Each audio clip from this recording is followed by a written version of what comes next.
एक स्काईस्क्रेपर जो बादलों को चीरते हुए खड़ा था और चांदनी में चमक रहा था।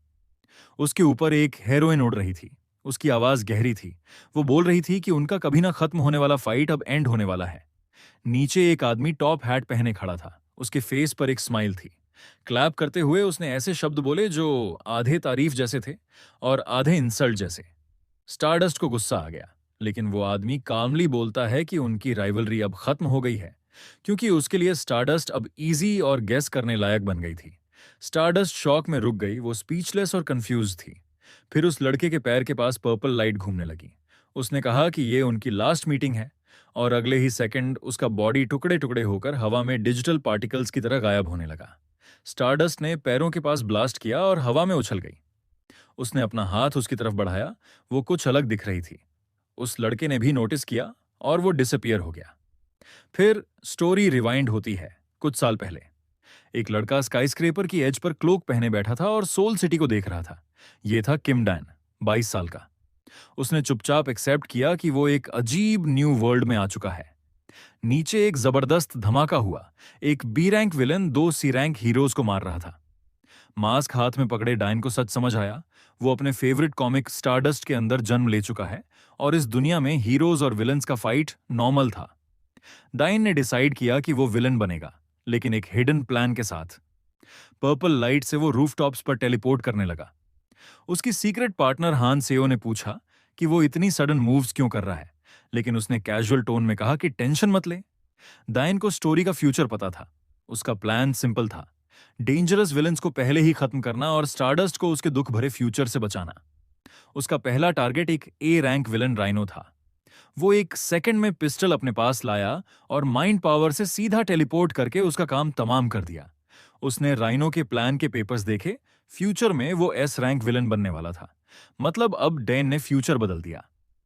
हान सियो ने वार्न किया कि पुलिस आ रही है, और कैजुअली उसे याद दिलाया, आइसक्रीम मत भूलना। डैन ने जाने से पहले एक क्रिप्टिक मैसेज लिख दिया, क्रिम्सन एविडेंस। पुलिस ने राइनो का एंड देखा और रूमर्स फैल गए। एक सीरियल विलन हंटर एक्टिव है। स्टारडस्ट ने अपने फिस्ट्स टाइट करते हुए कहा कि वो उस मिस्टीरियस कल्प्रिट को पकड़ कर रहेगी।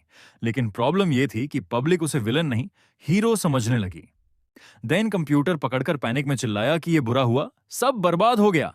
तभी हान सेओ रूम में आई। चिल मोड में आइसक्रीम खाते हुए कहा, क्या हुआ, इतना चिल्ला क्यों रहे हो? डाइन ने कहा, वो सच में मुझे विलन्स मारने के लिए शुक्रिया कह रहे हैं।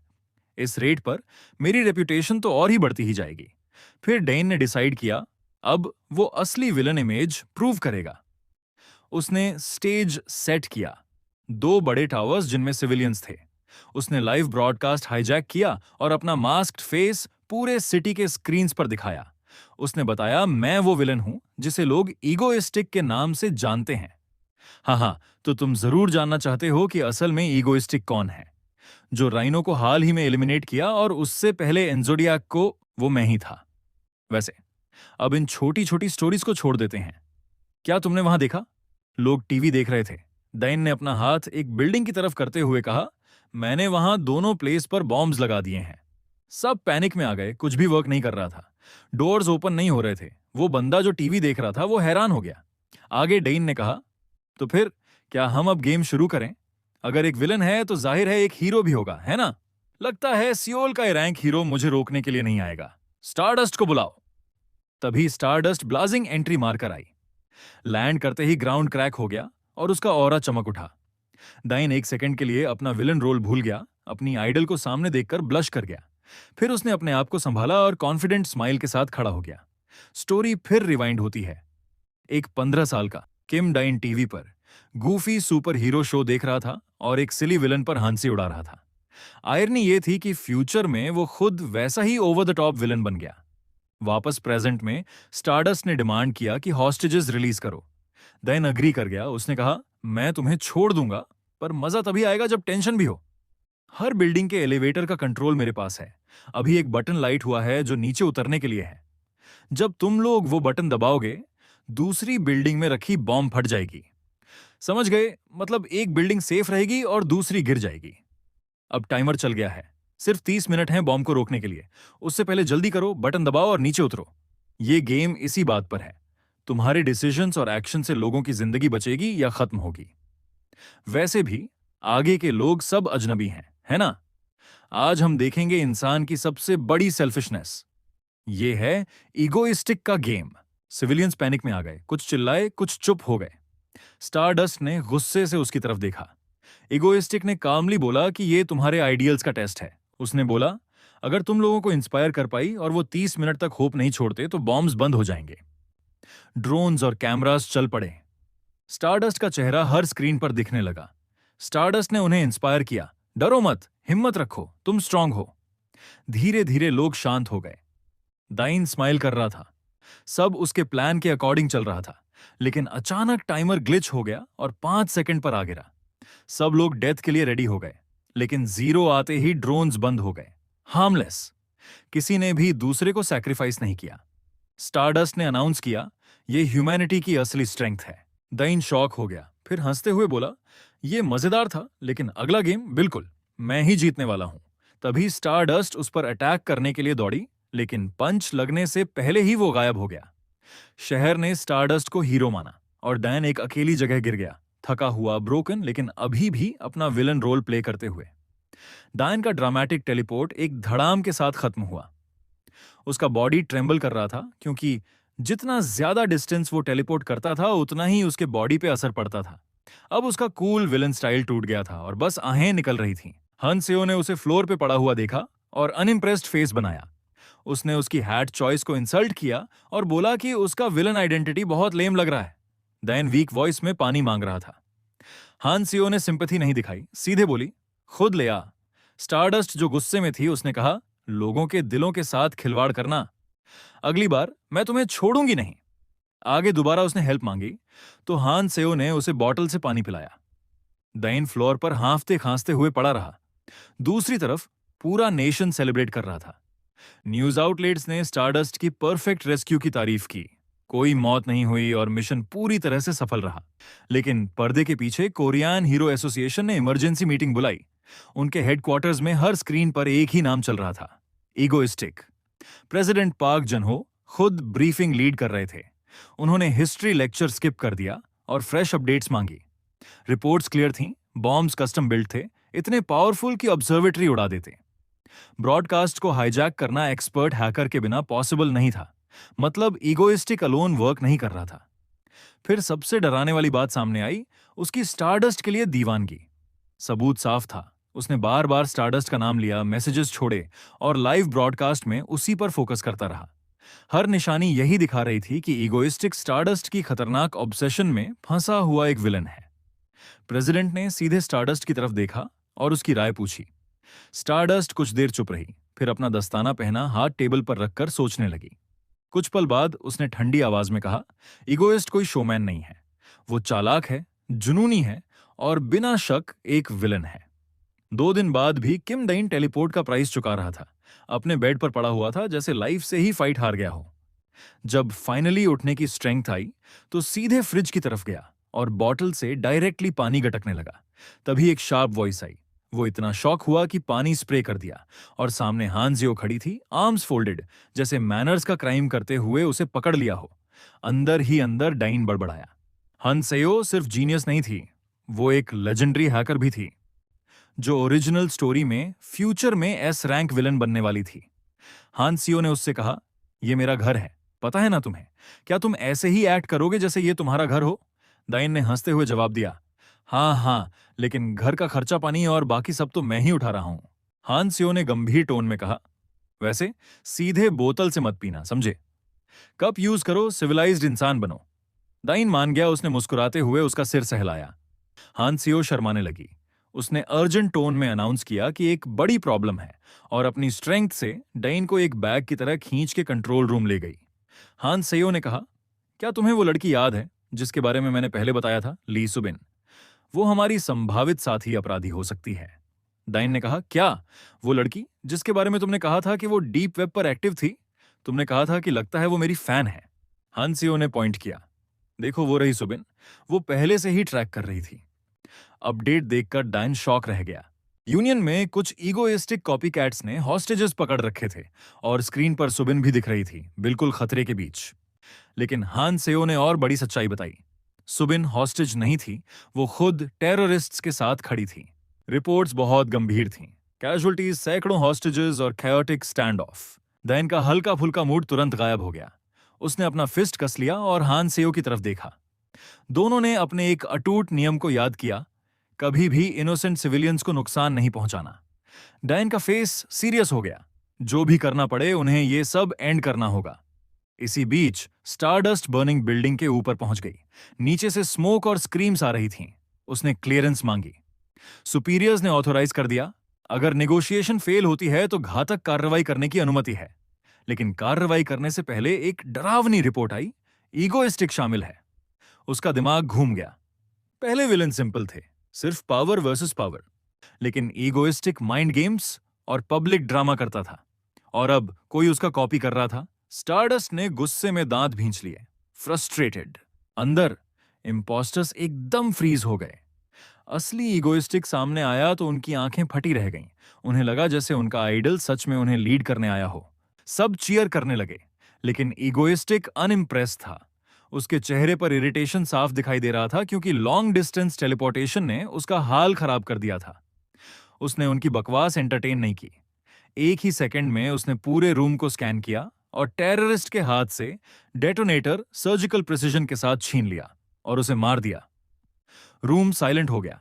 इम्पोस्टर्स समझ गए ये उनका लीडर नहीं बल्कि उनका एग्जीक्यूशनर है। उसने साइकोकिनेसिस से वेपन्स हवा में उठा लिए। Dozens of barrels trembling copy cats की तरफ एम हो गए। ईगोइस्टिक ने ठंडी मुस्कान के साथ उन्हें डिसमिस कर दिया। बाहर स्टारडस्ट तैयार थी और बिल्डिंग में हुई हिंसा की आवाजों से सब कुछ हिल रहा था। अंदर ली सुबिन एक फ्लोटिंग गन के सामने फ्रोजन खड़ी थी। हान सियो की आवाज दैन के ईयरकॉम में क्रैकल हुई। सुबिन अपने मन से ज्वाइन नहीं हुई थी, उसे मजबूर किया गया था। दईन ने उसका मास्क निकालकर पीछे फेंक दिया। सुबिन रो पड़ी और हॉस्टेजेस के सामने अपना गिल्ट कन्फेस कर दिया। इगोइस्टिक ने ग्लोइंग वेपन से उसे टीज किया और बोला, स्टॉप क्राइंग। फिर कैमरास की तरफ मुड़कर गहरी नमन की और अनाउंस किया कि यह डिजास्टर उसके नाम की वजह से हुआ है और वो पूरी जिम्मेदारी लेगा। विक्टिम फैमिलीज को कॉम्पेंसेट भी करेगा। लेकिन अंदर ही अंदर वो पैनिक कर रहा था कि हान सियो फाइनेंशियल मेस कैसे हैंडल करेगी। लोग हैरान थे, चैट भी कंफ्यूज थी। काम खत्म करो, हान सियो ने थकी हुई आवाज में कॉम से कहा, और उस लड़की को भी ले आओ। इगोइस्टिक ने सुबिन को पकड़ा और टेलीपोर्ट करने की तैयारी की। उसके शरीर में दर्द चिल्ला रहा था, लेकिन उसने टीथ कस लिए। जैसे ही वो जंप करने वाला था, वॉल ब्लास्ट हो गई और एक वायलेंट बर्स्ट ऑफ लाइट के साथ स्टारडस्ट ने एंट्री मार दी। दैन पूरी तरह से ऑफ गार्ड फ्रीज हो गया। उसकी फेवरेट हीरो सामने थी, लेकिन कॉन्फ्रंटेशन एस्केलेट होने से पहले सीन बदल गया। नेक्स्ट सीन एक university campus. News reports confirm कर रहे थे, इगोइस्टिक ने अपना वर्ड रखा। सभी मुश्किलों के बावजूद उसने हॉस्टेजेस के परिवारों को कॉम्पेंसेशन दिया। सनलाइट कैफे में आ रही थी और हीरो के मास्क के पीछे वाली शिनहारू अपना फोन स्क्रॉल कर रही थी। वो नॉर्मल स्टूडेंट लग रही थी, लेकिन साफ दिख रहा था कि वो टेंशन में थी। फ्लैशबैक, स्टारडस्ट ने इगोइस्टिक को पकड़ने की कोशिश की थी, लेकिन जैसे ही उसके हाथ उसके पास आए, डेन टेलीपोर्ट के तनाव से कोलैप्स हो गया और लास्ट सेकंड में वैनिश हो गया। स्टारडस्ट गुस्से में अपने टीथ ग्राइंड करती रही। कैफे में हारू अपनी बुक्स के साथ बैठी थी। सीनियर किम चायुन ने ड्रिंक टेबल पर रखा और पूछा, क्या स्टडीज में प्रॉब्लम है? हारू ने डिनाई किया और प्रिटेंड किया कि वो फोकस्ड है, लेकिन उसका माइंड क्लियरली कहीं और था। एक नोट में एक्सप्लेन किया गया, वो अपनी आइडेंटिटी एक सिंपल डिजिटल फिल्टर से हाइड करती थी, लेकिन डिस्गाइज के बावजूद उसका नेचुरल चार्म हर जगह लोगों को अट्रैक्ट करता था। उसके नोटबुक में एक ही नाम बार बार लिखा था, ईगोइस्टिक। वह कंफ्यूज थी। अगर वह सच में मानती कि लोग सेल्फिश होते हैं तो फिर होस्टेज क्यों बचाए गए? कॉम्पेंसेशन क्यों दिया गया? चायुन ने उसके गाल खींचे और टीज किया, तुम इतनी सीरियस क्यों हो? हारू रेड हो गई जब चायुन ने मैंगो डिजर्ट की बात की। मैंगो का नाम सुनते ही उसकी आंखें चमकने लगीं, लेकिन तुरंत ही उसकी खुशी फेड हो गई जब इगोइस्टिक की याद आई। चायुन कंसर्न से देख रही थी। मैंगो डिजर्ट भी हारू का मूड लिफ्ट नहीं कर पा रहा था। हारू ने अपना पेन टाइट क्लेंच किया और अपने मन में वादा किया, इगोइस्टिक को पकड़ना ही होगा, यह ऑब्सेशन एंड करना ही होगा। चायुन ने चिल मोड में एक स्पूनफुल मैंगो डिजर्ट उसे खिला दिया और उसकी गुस्सैल डिटर्मिनेशन को क्यूट समझकर मुस्कुरा दिया। सीन शिफ्ट हुआ। एक नॉर्मल हाउस इन सोल। एक वुमन गेट के पास आई, लेकिन फ्रंट डोर की बजाय एक हिडन पैसेज में घुस गई। एक high tech secret door open हुआ और वो अंडरग्राउंड एलिवेटर से नीचे उतर गई। वहां कोड एंटर करने के बाद एक फेमिलियर फिगर सामने आई, ली सुबिन, जो ईगोइस्टिक के अंडरग्राउंड बेस में उतर गई। नीचे किमडेन रिकवरी पोर्ट के अंदर लेटा था और पास ही हान से वो किताब पढ़ रही थी। डेन बोल रहा था कि ईगो बेस कितना अच्छा है। हान से ने इरिटेशन में जवाब दिया, डैन, बिना पूछे मेरे घर का नाम मत दो। डैन ने हंसते हुए कहा, हान से जो मेरा है वो तुम्हारा, जो तुम्हारा है वो मेरा, मेरा घर तुम्हारा घर है, तुम्हारा घर मेरा घर है। हान सीओ ने कहा, इसका कोई मतलब नहीं बनता। तभी अचानक उसका पैर रिकवरी पोर्ट के कॉर्नर से टकराया। वो दर्द में चिल्लाने लगा। हान से उन्हें गुस्से में टोक दिया, डैन, अजीब आवाजें मत निकालो, बस लेट जाओ, ठीक हो जाओगे। डैन ने दर्द का बहाना बनाकर कहा, थोड़ी तो छूट दे दो, किसी और को टेलीपोर्ट करना दोगुना मुश्किल होता है। फिर वो मुस्कुराया और बोला, यार, ये फटीग रिकवरी कैप्सूल तो हान सीओ की बेस्ट इन्वेंशन है। पॉड के अंदर से डैन ने हान सीओ को थम्स अप दिखाया। हान सीओ ने बस एक नजर डाली, जैसे मन ही मन सोच रही हो, ये पागल हो गया है क्या। तभी सुबिन ग्रोसरीज लेकर आई। थोड़ा शर्माते हुए उसने कहा, फ्रिज खाली था, इसीलिए मैं स्नैक्स ले आई हूं। डैन के दिमाग में एक ही सवाल था, वांटेड क्रिमिनल इतनी कैजुअली शॉपिंग कैसे कर सकती है। सुबिन का आंसर सिंपल था, अपने बैग्स के पीछे छुप गई थी। डैन कुछ और पूछता, उससे पहले ही हान सेओ एक्साइटमेंट में बेड से ग्रोसरी बैग की तरफ कूद गई, कहते हुए, आइसक्रीम कहाँ है। डैन डिसबिलीफ में सोचता रह गया, ये लड़की को रिक्रूट किया है या बस छोटे मोटे कामों के लिए बुलाया है। फिर उसने सीरियस होकर पूछा, तुमने मुझे सुबिन को यहां लाने को क्यों कहा था। हान सीओ ने शांति से जवाब दिया, मुझे उसकी जरूरत है। डैन ने कहा, यह लड़की हमें धोखा दे सकती है, लेकिन हान सीओ ने बताया कि उसे जबरदस्ती हॉस्टेज क्राइसिस में फंसाया गया था। जब हान सीओ ने सुबिन की तरफ पॉइंट करके उसकी आइडेंटिटी कंफर्म किया कि तुम ली सुबिन हो, है ना, सुबिन ने चौंक कर कहा, तुम्हें मेरा नाम कैसे पता। हान सीओ ने कहा कि मैं तुम्हारे बारे में सब जानती हूं, मिस सुबिन। हान सीओ ने आइसक्रीम एंजॉय करते हुए कैजुअली रिवील करती गई, सुबिन के पेरेंट्स हन्युन ग्रुप के रिसर्चर्स थे। यह सुनकर सुबिन हिल गई, उसका सबसे बड़ा सीक्रेट इतनी इजीली अनकवर हो गया। हान सीओ ने एक्सप्लेन किया, मुश्किल नहीं था, तुम्हारे डिजिटल ट्रेसेस, पोस्ट्स, सब क्लू थे, मुझे भी हान्युन से बदला लेना है। एटमॉस्फेयर हैवी हो गया। हान सेओ ने अपना हाथ बढ़ाया, मेरे साथ ज्वाइन करो, हनन को मिलकर बर्बाद करते हैं। डैन चुपचाप देख रहा था। उसे याद आया, जिस दिन उसने हान सेओ को रिक्रूट किया था, उसने भी रिवेंज का ऑफर दिया था और उसे विलन बनने के रास्ते से खींच लिया था।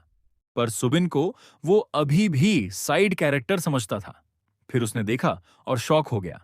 हान सेओ और सुबिन एक दूसरे को गले लगाकर फ्लोर पर रो रही थीं, जैसे बहुत समय बाद मिली बहनें। डैन का दिमाग हिल गया। उसने सोचा, मेरी तीखी जुबान वाली पार्टनर रो रही है। वो समझ ही नहीं पाया कि अब क्या करे। आखिरकार साई करके वो रिकवरी पॉड में वापस घुस गया। ये बैटलफील्ड मेरा नहीं है। सीन शिफ्ट होता है एक बिजी रेस्टोरेंट में। एक औरत डर के मारे पर्पल हेयर्ड आदमी से कह रही थी, प्लीज मुझे अकेला छोड़ दो, लेकिन वो आदमी गुस्से में हिस करता है, ड्रामा बंद कर। तब एक पुलिस ऑफिसर आगे बढ़ता है और कहता है, उसे छोड़ दो। पर्पल हेयर्ड आदमी एरोगेंस से ऑफिसर को इग्नोर कर देता है, लेकिन जैसे ही पुलिस ने उसका हाथ पकड़ा, अचानक एक रेड लाइट का झटका हुआ और एक पल में ही ऑफिसर रेस्टोरेंट से गायब हो गया। अब वो स्काई स्क्रेपर की छत पर खड़ा था। नीचे का डरावना गिरना देखकर उसका चेहरा डर से भर गया। पर्पल हेयर्ड विलन ने मुस्कुराते हुए उसे हल्के से किक मारा और वो बेचारा खुले आसमान में गिर गया। विलन रिवील होता है हिम हकचुल, एक ए रैंक टेलीपोर्टर, जिसका नाम उसके पावर की तरह ही डेंजरस था। फ्लैश आता है ओरिजिनल टाइमलाइन का। स्टारडस्ट मॉन्स्ट्रस ड्रैगन से परेशान थी और हानसियो एस रैंक विलेन व्हाइट विच बन गई थी, लेकिन करंट सीन में वापस कट जाता है। हान सयो डैन को चिल्लाती है, मेरा ऑरेंज जूस कहाँ है, तुमने सारा पी लिया। डैन डर गया। वो डैन को मारने लगती है। सुबिन जो डिशेस धो रही थी पलट कर बोली, माफ करना, मैंने पी लिया था, मैं नया ले आऊंगी। तभी टेंशन खत्म हो जाता है। हान सेओ खुशी से सुबिन से गले मिलती है और कहती है, कोई बात नहीं।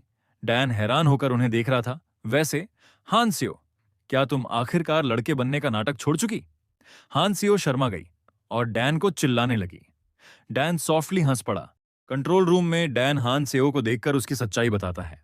वो सिर्फ ब्रिलियंट नहीं, बल्कि एक सर्वाइवर थी। हनन ग्रुप के हॉरिफिक एक्सपेरिमेंट्स में वो अकेली बची हुई बच्ची थी। फ्लैशबैक, एक अनस्टेबल पावर सर्ज एक्सप्लोजन हुआ, पूरा फैसिलिटी बर्बाद हो गया। सारे बच्चे मर गए, सिर्फ हान सेओ जिंदा बची, घायल, अकेली और छुपने के लिए मजबूर। वो साल भर अकेली रही, अपने इंटेलेक्ट को मजबूत किया। फिर एक दिन एक लड़का आया, किम डैन। हान सेओ ने डरते हुए फॉर्क उठाया। फाइट के लिए तैयार थी, लेकिन डैन ने लड़ाई नहीं की। उसने शांति का ऑफर दिया। कॉन्फिडेंट स्माइल के साथ उसने प्रॉमिस किया, मैं तुम्हारा ट्रैजिक फेट बदल दूंगा, तुम्हें विलन बनने नहीं दूंगा। प्रेजेंट में डैन सोचता है, शायद अभी भी वो विलन की गिनती में आती होगी मेरे साथ रहकर। लेकिन फिर वो अपने डाउट्स शेक ऑफ करता है और डिसाइड करता है, नहीं, मैं उसे गाइड करूंगा, चाहे कुछ भी हो। तभी हान सेओ उसे देखकर कहती है, क्या हुआ, कुछ लगा है क्या यहां? और डैन की सोच को इग्नोर कर देती है। डैन अब सुबिन पर ध्यान देता है, उसका दुख भरा पास्ट और उसकी स्मार्टनेस। पहले वो शक करता था, लेकिन सुबिन की मदद करने वाली और कुकिंग वाली आदतों ने उसे सॉफ्टन कर दिया। अब डैन कहता है, शायद ये हमारी ग्रुप का इंपॉर्टेंट हिस्सा बन सकती है। फिर हांसियो दोनों को अपना नया इन्वेंशन दिखाती है, एक छोटे साइज का स्पाइडर लाइक ट्रैकर। डैन बिना इंप्रेस्ड हुए पूछता है, ये क्या है? हांसियो गंभीर होकर पॉइंट करके बताती है, टारगेट है हंचुल। वो बिना थके इन्फिनिट टेलीपोर्टेशन कर सकता है, शॉर्ट डिस्टेंस में, इसलिए उसे पकड़ना मुश्किल है। डैन अपनी टेलीपोर्टेशन की मेहनत पर शिकायत करता है, लेकिन हांसियो जल्दी से कहती है, काम शुरू करो, ईगोइस्टिक। जल्दी ही वो ईगोइस्टिक के सूट में रेडी हो जाता है। थोड़ा हिचकिचाता है, क्या मैं सीधे लिविंग रूम में टेलीपोर्ट कर दूं? अगर वो आदमी वहां हो तो ब्लाइंड चार्ज करना रिस्की होगा। पर हांसियो कहती है, प्लान सिंपल है, कितनी बार बताया है, गन चलाते ही लोकेशन ट्रैकर भी फायर कर दो, भले ही वो टेलीपोर्ट करके बुलेट से बच जाए, लोकेशन ट्रैकर उसे पकड़ लेगा। डैन ने हैरानी से पूछा, वेट, कैसे? हांसियो ने बताया, क्योंकि मैंने इसे बुलेट से तेज बनाया है। तुम लिबरल आर्ट्स मेजर हो, एक्सप्लेनेशन तो समझ ही नहीं पाओगे, बस अंदर जाओ ईगोस्टिक। डैन ने पूछा, क्या सड़क पर जाकर उसे मारना बेहतर नहीं होगा? हांसियो अनॉयड होकर चिल्लाई, डैन, वो आदमी वैसे भी सिर्फ टेलीपोर्ट करता है, कभी पैदल नहीं चलता। ये प्लान मैंने पूरी रिसर्च के बाद बनाया है। कितना फ्रस्ट्रेटिंग है ये। अंडरग्राउंड बेस में सुबिन घबराते हुए स्क्रीन देख रही थी। इगोइस्टिक मुस्कुराकर हाथ उठाता है, मिशन स्टार्ट। सुबिन शर्माते हुए चीयर करने लगी। हांसियो भी थोड़ी हिचकिचाते हुए चीयर करती है। वो हांचुल के अपार्टमेंट में टेलीपोर्ट करता है। विलन चौंक जाता है। इगोइस्टिक तुरंत अपने पिस्टल्स निकालता है और फायर करता है। एक पिस्टल से बुलेट और दूसरे से ट्रैकर फायर होता है। हंचुल तुरंत रेड फ्लैश करके गायब हो जाता है। डैन फ्रस्ट्रेशन में बोलता है, लगा क्या? बेस पर हांसियो जल्दी से सुबिन को कहती है, कोऑर्डिनेट्स दिखाओ। सुबिन नए लोकेशन को आइडेंटिफाई करती है। इगोइस्टिक तुरंत टेलीपोर्ट करके चेज शुरू कर देता है। वो क्राउडेड स्ट्रीट के बीच लैंड करता है। लोग शॉक में तुरंत अपने फोन निकालकर लाइव स्ट्रीम शुरू कर देते हैं। अब सीक्रेट मिशन पूरी तरह पब्लिक स्पेक्टिकल बन गया। यूनिवर्सिटी के लेक्चर हॉल में हारू आराम से बोर्ड देख रही थी। अचानक उसके ईयरपीस में क्रैकल हुआ। इगोइस्टिक का नाम सुनते ही उसका ब्लड ठंडा हो गया। हार्ट स्किप हुआ और वो बहाना बनाकर बाहर निकल गई। उसकी फ्रेंड कंफ्यूज रह गई। कुछ ही मिनट में स्टारडस्ट आसमान में चिल्लाकर कहती है, मुझे उसे इंटरसेप्ट करना है। ग्राउंड पर हांसियो कंफर्म करती है, हिट हो गया। हांचुल स्टंबल करके क्रॉस वॉक पर गिरता है, उसके आर्म पर ट्रैकर चिपक गया। इगोइस्टिक स्मर्क करते हुए टेलीपोर्ट करता है, बिल्कुल पास पहुंचने ही वाला था। पर हांसियो डेस्परेट होकर चिल्लाती है, आगे से ट्रक आ रहा है। डैन का स्मर्क डर में बदल जाता है। एक बड़ा सा ट्रक सीधे उसकी तरफ आ रहा था और इंपैक्ट होने से पहले ही सीन एक और मेमोरी में शिफ्ट हो जाता है। हंचुल उल्टा लटका हुआ था एक ब्रिज के नीचे। क्रिमिनल्स उसे टॉर्चर कर रहे थे। उनका लीडर सिगरेट की फ्लेम से रोप को टच करता है। हंचुल की पुकारें किसी ने सुनी ही नहीं। रस्सी जल गई और वह अंधेरे पानी में गिर गया। कुछ देर खामोशी रही, फिर पानी हिला और वह ऊपर आया। उसके शरीर से अजीब सी ग्लिच जैसी रोशनी निकल रही थी। उसके अटैकर्स शॉक थे। हंचुल खड़ा हो गया। अटैकर्स उसकी तरफ उसे मारने के लिए भागे। हंचुल की आंखों में अब एक नया और खतरनाक लुक था। उसके अंदर की पावर फूट रही थी और एक स्माइल के साथ उसने सभी को तेज रफ्तार से पीछे छोड़ दिया। फिर वापस प्रेजेंट में सीन आता है। ट्रक स्पीड से गुजरा, लेकिन डैन ट्रक के अंदर टेलीपोर्ट हो जाता है। ड्राइवर हैरान था कि ये यहां कैसे आया। दूसरी तरफ शर्टलेस हांचुल लड़खड़ा रहा था। उसका शरीर कांप रहा था और उसकी पावर कंट्रोल में नहीं थी। सड़क के दूसरी तरफ इगोइस्टिक ट्रक से उतर गया। हंचुल गुस्से में था कि वो मरा नहीं। इगोइस्टिक ने दोबारा हंचुल के पास टेलीपोर्ट किया, लेकिन हंचुल वहां से गायब हो गया। वो एक बिल्डिंग के ऊपर टेलीपोर्ट हुआ। उसने ईगोइस्टिक को देखते हुए सोचा, वो आदमी डेफिनेटली ईगोइस्टिक ही है। मैंने सोचा था कि उसने वो दो विलन सिर्फ पर्सनल ग्रज की वजह से मारे। इसका मुझसे कोई लेना देना नहीं है। ईगोइस्टिक ने उसकी तरफ देखा और कहा, परेशान मत हो, मैं तुम्हें हर्ट नहीं करूंगा। चलो, मैं तुम्हें हेल भेज देता हूं। वो टेलीपोर्ट करके हंचुल के सामने आ गया।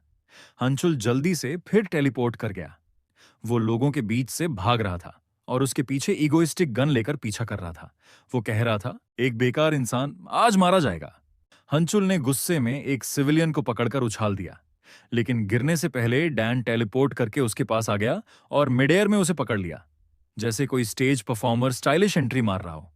हंचुल, जो अब पूरी तरह थका हुआ और खून से भीग चुका था, आगे गिर पड़ा। उसके पैर संभल नहीं पाए और वो सीधे जमीन पर मुंह के बल गिर गया। क्राउड शॉक में रह गया। सांस फूल रही थी। उसने सिर घुमाकर देखा। ऊपर ईगोइस्टिक खड़ा था, बंदूक सीधा उसकी तरफ करके।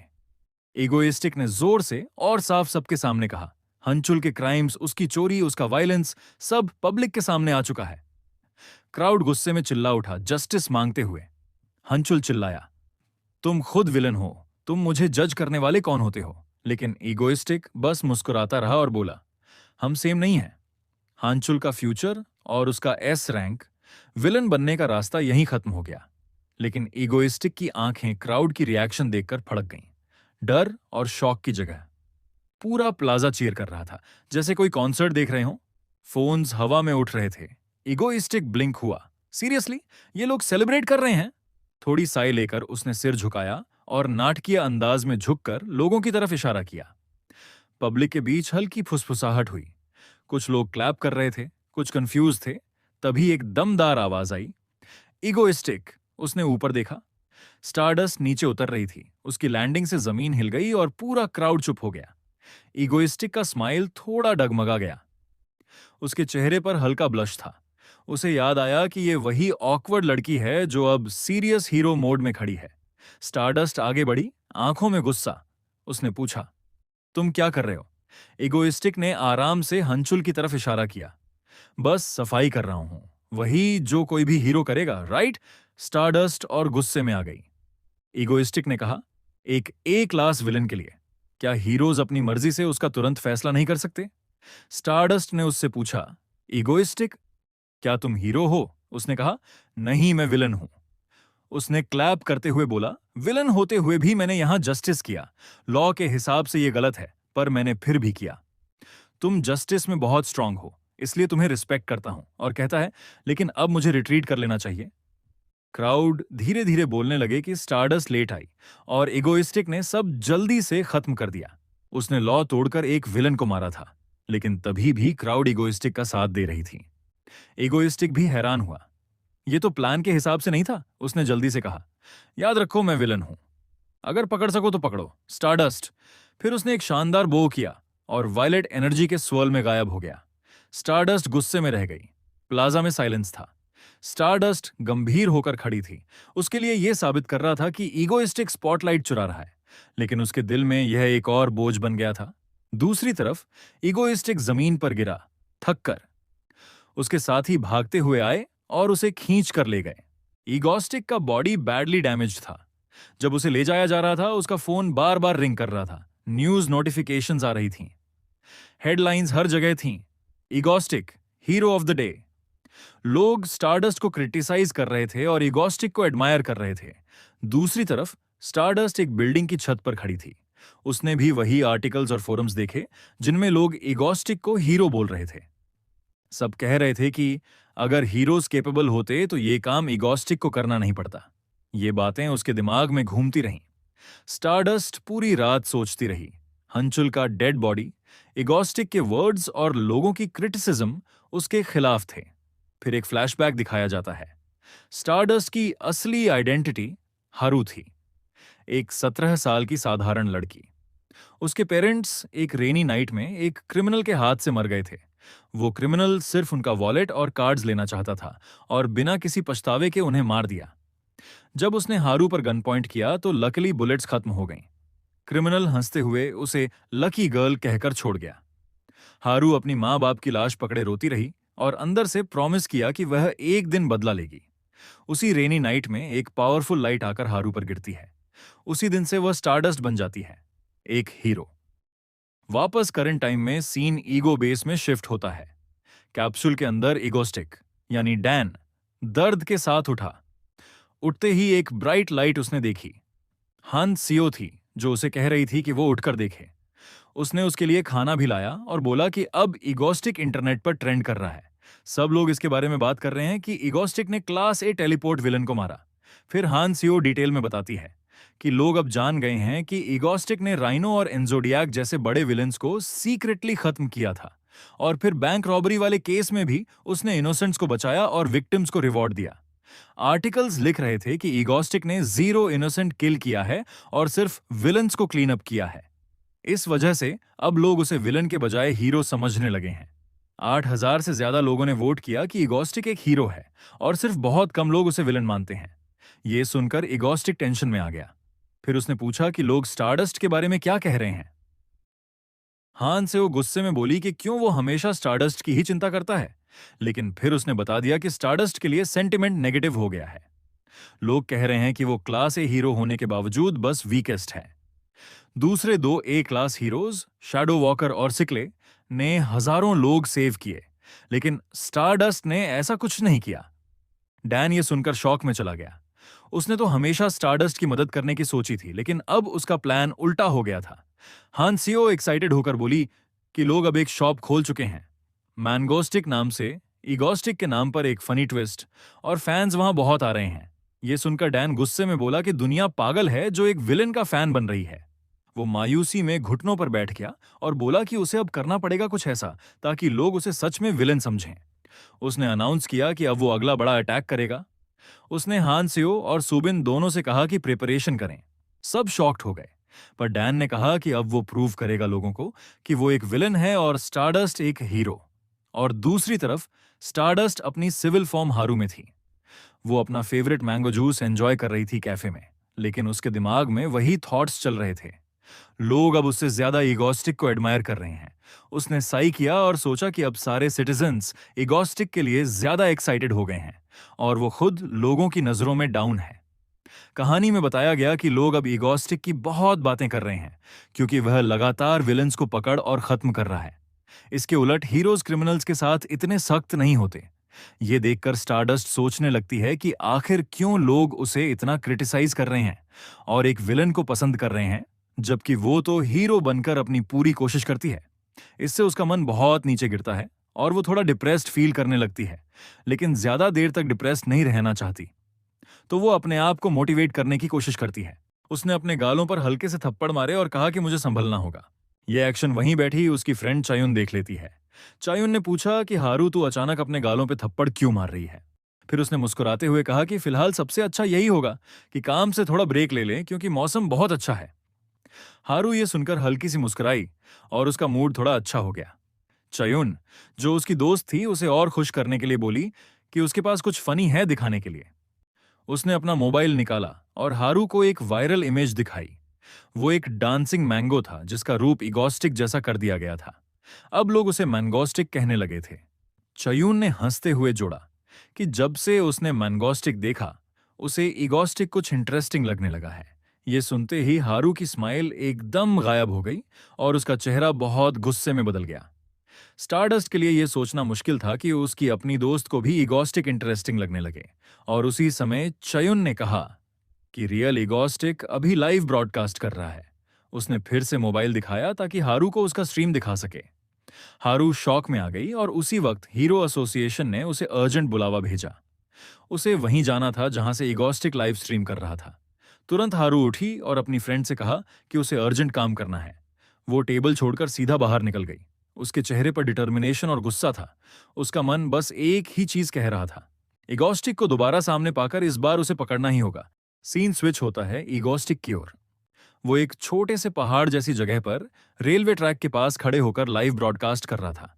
वो कैमरा में हंसते हुए सबका स्वागत कर रहा था और सामने वाले स्क्रीन्स पर व्यूअर्स एक्साइटेड मैसेजेस लिख रहे थे। सबको उम्मीद थी कि कुछ इनक्रेडिबल होगा, लेकिन इगोस्टिक को यह पसंद नहीं आ रहा था कि लोग उसे एक्साइटमेंट से देख रहे हैं, जैसे कोई हीरो इवेंट होने वाला है। दरअसल उसे तो डर फैलाना था।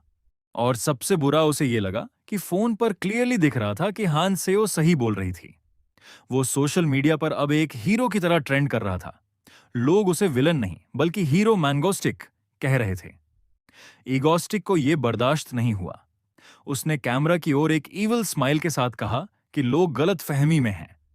वो हीरो नहीं बल्कि विलन है। उसने फोन को घुमाकर स्ट्रीम में शॉकिंग सीन दिखाया। रेलवे ट्रैक पर 5 इनोसेंट लोग बंधे हुए थे, जिनके पास हिलने डुलने का कोई मौका नहीं था। उसने व्यूअर से कहा कि थोड़ी देर बाद रियल ट्रेन यहां आ जाएगी। कैमरा पलटते ही सच में ट्रेन दूर से ट्रैक्स पर आती दिखने लगी। व्यूअर्स पूरी तरह शॉक्ड रह गए। इगोस्टिक ने जोर से स्टारडस्ट को बुलाया और कहा कि यह गेम उसके लिए है। कुछ व्यूअर्स छेड़ने लगे कि इगोस्टिक क्लियरली स्टारडस्ट से ऑब्सेस्ड है और उसे बार बार बुलाता है। इगोस्टिक ने शांति से समझाया कि रूल्स सिंपल हैं। स्टारडस्ट के पास बस 2 ऑप्शंस हैं। ट्रैक को जैसा है वैसे ही रहने दो। ट्रेन एक अकेली लाइन से 5 बंधे हुए लोगों को मार डालेगी और सिर्फ एक बचेगा। या ट्रैक को स्विच करो। 5 लोग बच जाएंगे, लेकिन दूसरी लाइन पर बंधा हुआ एक मासूम मर जाएगा। उसने चेतावनी देते हुए कहा कि स्टारडस्ट चीटिंग न करे, जैसे कि लोगों को खोलने की कोशिश। अगर ऐसा किया तो ट्रेन डिरेल हो सकती है और ट्रेन में बैठे सारे पैसेंजर्स मर जाएंगे। फिर उसने हंसते हुए कहा, अब सब तुम्हारे हाथों में है स्टारडस्ट। डिसाइड करो ट्रैक घुमाओगी या नहीं। तभी स्टारडस्ट वहां हीरोइक एंट्री लेकर पहुंची। उसने ट्रैक्स पर उतरते ही लोगों को देखा जो बंधे हुए थे। हरू ने तुरंत मन में सोचा कि वो किसी भी हालत में किसी इनोसेंट को मरने नहीं देगी, लेकिन उसने ये भी समझा कि अगर वो बंधे हुए लोगों को हटा देगी तो ट्रेन डिरेल होकर अंदर बैठे कई यात्री मर जाएंगे। ये बहुत कॉम्प्लेक्स सिचुएशन थी।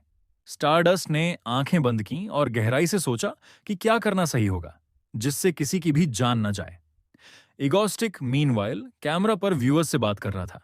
वो एक्साइटेड होकर बोल रहा था कि बस थोड़ी ही देर में पेंटा किल होने वाला है। उसने व्यूअर से पूछा कि अगर वो स्टारडस्ट होते तो कौन सा ऑप्शन चुनते। स्ट्रीम पर डिबेट शुरू हो गया। बहुत लोग लिखने लगे कि 5 को बचाकर एक को कुर्बान करना सही होगा, लेकिन इगोस्टिक मुस्कुरा रहा था क्योंकि वो अच्छी तरह जानता था कि स्टारडस्ट ऐसी नहीं है।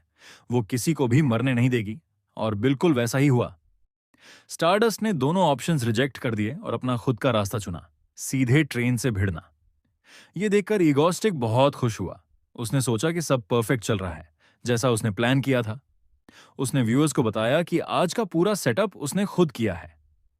दिन दहाड़े लोगों को पकड़कर ट्रैक से बांधना उसके लिए मुश्किल था, लेकिन रात में वो नहीं कर सकता था क्योंकि रात का हीरो शैडो वॉकर उसके सामने आ जाता। इसलिए दिन में ही उसने ये काम किया। उसने मन ही मन कहा कि यह सब स्टारडस्ट के लिए है। असल स्टोरी में स्टारडस्ट हर बार हारते हारते जीतती थी और विलन से लड़कर स्ट्रॉन्गर होती थी, लेकिन अभी इगोस्टिक खुद विलन्स को खत्म कर रहा है, इसलिए स्टारडस्ट ग्रो नहीं कर पा रही थी। इगोस्टिक को लगा कि यह सीन उसे ग्रोथ की ओर धकेलेगा और फिर लोग उसे एडमायर करेंगे। इसी बीच सुबिन, जो उसी ट्रेन में थी, स्टारडस्ट को आते देख पैनिक करने लगी। इगोस्टिक ने तुरंत ऑडियो म्यूट किया और सुबिन को बताया कि स्टारडस्ट उसे हर्ट करने नहीं आ रही। उसने बोला कि बस वैसे ही चलो जैसा प्लान है। फिर उसने दोबारा ऑडियो ऑन किया और एक्टिंग शुरू कर दी, जैसे बहुत शॉक्ड है कि स्टारडस्ट ने उसके दिए हुए ऑप्शंस फॉलो नहीं किए, बल्कि तीसरा रिस्की विकल्प चुना। व्यूअर्स की तरफ से कमेंट्स आने लगे। कई लोग स्टारडस्ट को मूर्ख बोलने लगे कि वो ट्रेन रोकने की कोशिश करके खुद भी मरेगी और सभी बंधे सिविलियंस भी मर जाएंगे। लेकिन इगोस्टिक कॉन्फिडेंट टोन में हंसा और बोला कि लोग स्टारडस्ट को नहीं जानते। उसने सोचा कि कॉमिक बुक के हिसाब से स्टारडस्ट के पास स्ट्रेंथ और फ्लाइंग के अलावा एक हिडन पैसिव एबिलिटी भी है। क्राइसिस के वक्त उसके पावर्स एक्सपोनेंशियली बढ़ जाते हैं और वो अपने सीमाओं को पार कर सकती है। कैमरा सबको दिखा रहा था कि स्टारडस्ट स्पीड पकड़ते हुए ट्रेन से टकराई और अपनी पूरी ताकत से उसे रोकने लगी। बहुत ह्यूज इंपैक्ट साउंड आया। ट्रेन रुकी नहीं। उसकी मोमेंटम इतनी ज्यादा थी कि स्टारडस्ट को लगा कि वो शायद रोक ना पाए, और फिर अचानक ट्रैक से तेज धातु की आवाज गूंज उठी। कहीं व्हील में फॉल्ट आ गया और ट्रेन अनकंट्रोल होकर तेज एक्सेलरेट करने लगी। इगोस्टिक ये देखकर परेशान हो गया। उसने तुरंत फिर से ऑडियो म्यूट किया और सुबिन से पूछा कि ट्रेन क्यों एक्सिलरेट कर रही है, लेकिन सुबिन उसे जवाब ही नहीं दे रही थी क्योंकि वो स्टारडस्ट से टकराने के बाद बेहोश हो गई थी। ये देखकर इगोस्टिक बहुत टेंशन में आ गया क्योंकि उसके अपने एक्शंस ने सिचुएशन को बहुत ही डेंजरस बना दिया था। ये खतरा सिर्फ आम लोगों के लिए नहीं था, बल्कि स्टारडस्ट की लाइफ भी खतरे में आ गई थी। उसने सोचा कि वो हमेशा चाहता था कि कॉमिक्स की तरह स्टारडस्ट की जिंदगी मुसीबत भरी ना हो, लेकिन अब वो खुद उसे मौत के रास्ते पर ले आया है। उस वक्त ईगोस्टिक मेंटल क्राइसिस में था और दूसरी तरफ स्टारडस्ट फिजिकल क्राइसिस में। फिर भी स्टारडस्ट को जैसे अपनी लाइफ की कोई परवाह नहीं थी। उसने लगातार अपने हाथों से ट्रेन को दबाकर रोकने की कोशिश की। डिटर्मिनेशन के साथ वो आगे बढ़ती रही। उसका शरीर और तेज चमकने लगा और ट्रेन और ट्रैक से टकराते हुए उसके हाथ और पांव से अनबेरेबल हीट निकलने लगी। ये साफ एविडेंस था कि स्टारडस्ट की पैसिव एबिलिटी एक्टिवेट हो गई थी, जो हमेशा क्राइसिस में और स्ट्रांग बन जाती है। लोग अब सिर्फ कुछ ही मीटर्स दूर रह गए थे और तभी स्टारडस्ट ने जोर से चीख कर और ज्यादा फोर्स लगाया, जिससे ट्रेन का आगे का हिस्सा और डैमेज हो गया और नीचे के ट्रैक्स भी टूटने लगे। ईगोस्टिक ने कहा कि उसके पास कुछ करने का ऑप्शन नहीं था, सिर्फ मन ही मन ये प्रे कर रहा था कि स्टारडस्ट कम से कम ट्रेन को रोक पाए। उसने देखा कि अब सिर्फ 20 मीटर बचे थे लोगों और ट्रेन के बीच। उसने माना कि ये आखिरी मोमेंट है और शायद स्टारडस्ट और पांचों सिविलियंस दोनों का एंड हो जाएगा। बताया गया कि सबने देखा कि एक मिरेकल हो गया। स्टारडस्ट ने ट्रेन को लोगों से कुछ ही मीटर्स दूर रोक दिया। फ्रिक्शन और प्रेशर से स्मोक उठने लगा। यह देखकर ईगोस्टिक को रिलीफ महसूस हुआ और वो थैंकफुल था कि कोई मैसेकर नहीं हुआ। उसने सोचा कि अब स्टारडस्ट स्मोक के पीछे से निकलेगी। एक हीरोइक सिंबॉलिक सीन बन जाएगा।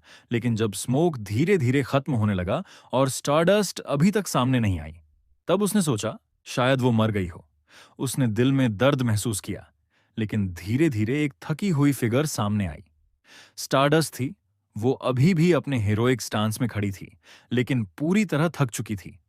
ये हीरोइक एंट्री देखकर ईगोस्टिक लिटरली फैन की तरह चिल्ला पड़ा और स्माइल करने लगा। लेकिन तुरंत रियलाइज किया कि वो लाइव ब्रॉडकास्ट कर रहा है। हजारों लोग देख रहे थे, तो उसने एक्टिंग करनी शुरू कर दी जैसे कि वह गुस्से में है और बोला कि स्टारडस्ट ने उसका विलेनस प्लान खराब कर दिया। बताया गया कि जब तक उसने एक्टिंग शुरू की, ऑडियंस पहले ही देख चुकी थी कि वो खुशी में चिल्ला रहा था। हजारों लोगों ने कमेंट किया कि एक विलन को स्टारडस्ट की जीत पर सेलिब्रेट करता देखना कितना अजीब है। कुछ लोगों ने उसे क्यूट विलन भी कह दिया। लेकिन कमेंट्स सिर्फ इस पर ही नहीं थे। स्टारडस्ट को भी लोगों ने फिर से प्रेज करना शुरू किया और उसने अब पब्लिक का ट्रस्ट दोबारा हासिल कर लिया। ईगोस्टिक ने अपने मन में कहा कि वो कभी स्टारडस्ट पर डाउट नहीं करता, क्योंकि उसके पावर्स हमेशा क्राइसिस में एक्सपोनेंशियली ग्रो करते हैं और वो सिटी की बेस्ट हीरोइन है। तभी स्टारडस्ट थक कर गिर गई और बेहोश हो गई। ये देखकर ईगोस्टिक बहुत शॉक हुआ। वो इंस्टेंटली टेलीपोर्ट करके उसके पास पहुंचा और देखा कि वो जिंदा है लेकिन बहुत वीक है। स्टारडस्ट ने मुश्किल से उसे बास्टर्ड कहकर बुलाया। ईगोस्टिक को गिल्ट फील हुआ क्योंकि ये सब उसकी वजह से हुआ था। उसने सॉफ्ट वॉइस में स्टारडस्ट से कहा कि वो सही है और जो उसने किया वो बहुत हीरोइक था। उसने हाथ से उसकी आंखें बंद कर दी और बोला कि अब तुम्हें रेस्ट करना चाहिए, बाकी हीरोज आकर तुम्हारी मदद करेंगे। उसने एक्सेप्ट कर लिया कि ये बैटल वो हार गया और क्वाइटली वहां से चला गया। उसके फैंस के सामने उसने कैमरा ऑफ करने से पहले कहा कि स्टारडस्ट की वजह से उसका विलन प्लान फेल हुआ है। ट्रांसमिशन बंद हो गई, लेकिन ऑडियंस कमेंट्स रुके नहीं। लोग स्पेक्युलेट करने लगे कि शायद ईगोस्टिक और स्टारडस्ट के बीच कुछ सीक्रेट रिलेशन है, क्योंकि उसने उसके साथ बड़ा ही जेंटल और केयरिंग बिहेवियर किया, जो कोई विलन नॉर्मली नहीं करता। अगले दिन हान सेओ फुल एनर्जी के साथ ईगो बेस में सबको उठने के लिए चिल्लाई। ईगोस्टिक और सुबिन दोनों थके हुए और लो स्पिरिट्स में थे। हान सेओ ने कहा कि सब थोड़ा एनर्जी रिगेन करें, क्योंकि उन्होंने कल का विलन अटैक सक्सेसफुली किया था। उसने सबके लिए एक सुपर टेस्टी ब्रेकफास्ट बनाया। सुबैन और ईगोस्टिक शॉक्ड थे कि खाना कितना डिलिशियस है। ईगोस्टिक ने प्यार से हांसियो के सर पर हाथ रखा और थैंक यू कहा, जिस पर हांसियो थोड़ा नर्वस हो गई। उसने ईगोस्टिक के सेंसिटिव स्टमक को हल्का सा पिंच किया, जिससे वो दर्द से चिल्ला पड़ा। उसने ब्लश किया और बोली कि बस बैठकर खाना खा लो वरना ठंडा हो जाएगा। फिर तीनों मिलकर ब्रेकफास्ट एंजॉय करने लगे। तभी हान सेओ ने टीवी ऑन किया और एक्साइटेडली बोली कि अब न्यूज में आएगा उनका कल का विलन अटैक। डैन ने भी सोचा कि अब लोग उसे विलन की तरह सीरियसली लेने लगेंगे और स्टारडस्ट को हीरो की तरह रिस्पेक्ट करने लगेंगे। लेकिन न्यूज में जो रिपोर्ट आई उसने सबको हिला दिया। मीडिया ओपनली स्पेक्युलेट कर रहा था कि ईगोस्टिक और स्टारडस्ट सीक्रेटली डेटिंग करते हैं। प्रूफ के तौर पर उन्होंने कल का सीन दिखाया जिसमें ईगोस्टिक ट्रेन रुकने के बाद स्टारडस्ट को जेंटली टच करता है और वरी शो करता है। फोटो वायरल हो गया था और सबने एनालाइज किया कि एक विलेन ऐसा सिर्फ अपनी लवर के साथ ही बिहेव करेगा। दूसरी तरफ स्टारडस्ट अपने घर में न्यूज देखकर गुस्से और शर्म से अपना ग्लास क्रश कर देती है और चीख कर बोलती है कि यह सब बकवास है, और इस तरह यह दिन एंड होता है। मीडिया ने ये रूमर्स कभी बंद नहीं किए और पूरे वीक लगातार न्यूज उसी पर चलती रही। कुछ रिपोर्टर्स ने तो क्लेम भी किया कि उनके पास इसका प्रूफ भी है। एक रिपोर्टर ने बताया कि उसने एविडेंस कलेक्ट किए हैं। उन्होंने वो गिफ्ट दिखाया जो ईगो स्टिक ने खास स्टारडस्ट के लिए बनाया था, जिसमें उसने उसका नाम खुद के ब्लड से लिखा था। और लास्ट ट्रेन वाला इवेंट में तो सबने ऑन कैमरा देखा था कि ईगोस्टिक ने स्टारडस्ट को जेंटल तरीके से टच करते हुए कहा था कि तुमने बहुत शानदार काम किया है और ये जीत तुम्हारी है। रिपोर्टर ने एक्साइटमेंट से बोला कि ये तो ट्रू लव है और इस जेस्चर में प्योर रोमांस छुपा है। उसने हाईलाइट किया कि ईगोस्टिक ने कैसे उसके आईज को जेंटली बंद किया और स्टारडस्ट उसके बाद पीसफुली सो गई। ये मीडिया के लिए सबसे बड़ा सबूत था। लेकिन ये सारी न्यूज खुद हारू अपनी यूनिवर्सिटी के एक खाली क्लास में देख रही थी। जैसे ही रिपोर्टर प्रूफ्स बोलता रहा, स्टारडस्ट ने वीडियो को तुरंत बंद कर दिया क्योंकि उसे और बर्दाश्त नहीं हो रहा था। उसने सोचा, सच में क्या लोग ये बिलीव करते हैं कि मैं एक पागल विलन जैसे ईगोस्टिक के साथ सीक्रेटली रिलेशनशिप में हूं? ये तो इम्पॉसिबल है। फिर भी जैसे ही उसने ईगोस्टिक की फोटो देखी जिसमें वो मुस्कुराता हुआ नजर आ रहा था, उसके दिल में उलझे हुए जज्बात उठे। एक तरफ उसे गुस्सा और डिस्गस्ट फील हो रहा था क्योंकि वो विलन है, लेकिन दूसरी तरफ एक सॉफ्ट वार्म फील भी आ रही थी जो उसके लिए कंफ्यूजिंग था। उसका दिमाग कुछ समझ नहीं पा रहा था और उसे सिरदर्द तक होने लगा। लकीली वो अकेली थी उस रूम में। तभी उसकी दोस्त चयोन अंदर आई। चयोन ने उससे पूछा, क्या तुम स्ट्रेस्ड हो क्लासेस की वजह से? अगर ऐसा है तो मेरे पास परफेक्ट आइडिया है स्ट्रेस दूर करने का। उसने एक आइसक्रीम फेस्टिवल का एडवर्टाइजमेंट दिखाया और कहा, चलो चिंता छोड़ दो, मेरे साथ चलो, सब ठीक हो जाएगा। स्टारडस्ट ने उसके साथ जाना एक्सेप्ट कर लिया। उधर दूसरी साइड ईगो बेस के अंदर हन सेओ बेकाबू गुस्से में थी। उसने लाउडली डिमांड किया कि उसे सबके साथ बाहर जाना है क्योंकि लास्ट दिनों में विलन टीम पर बहुत काम था। उन्होंने 2 बार सिटी पर बड़ा अटैक किया और अब उसे अर्जेंटली ब्रेक और मस्ती चाहिए। डैन उसके पास आया और बोला कि ठीक है, सब चलते हैं। यह सुनकर हान सेओ शॉक्ड हो गई और तुरंत खुश होकर उछलने लगी और चीयर किया। सुबिन भी रिलीफ में थी क्योंकि अब हान सेओ का रोना खत्म हो गया था। डैन ने माइंड में सोचा कि अब वो लोग आइसक्रीम फेस्टिवल जाने वाले हैं जो ओरिजिनल कॉमिक स्टोरी लाइन में कभी हुआ ही नहीं था। इसलिए उसे वरी थी कि कहीं कोई नई मुसीबत ना आ जाए। इधर हारू की दोस्त चयुन भी वहीं एडवर्टाइजमेंट पकड़कर एक्साइटेड थी कि आइसक्रीम फेस्टिवल में जाना कितना फन होगा। कुछ घंटे बाद सीन शिफ्ट होता है फेस्टिवल पर जहां ह्यूज क्राउड था। डैन को शॉक लगा क्योंकि वो इतने लोगों की प्रेजेंस एक्सपेक्ट नहीं कर रहा था। उसके पीछे से हान सियो आई और उसने सरप्राइज एक्सप्रेशन के साथ बोला, तुम हमेशा ब्लैक कपड़े क्यों पहनते हो?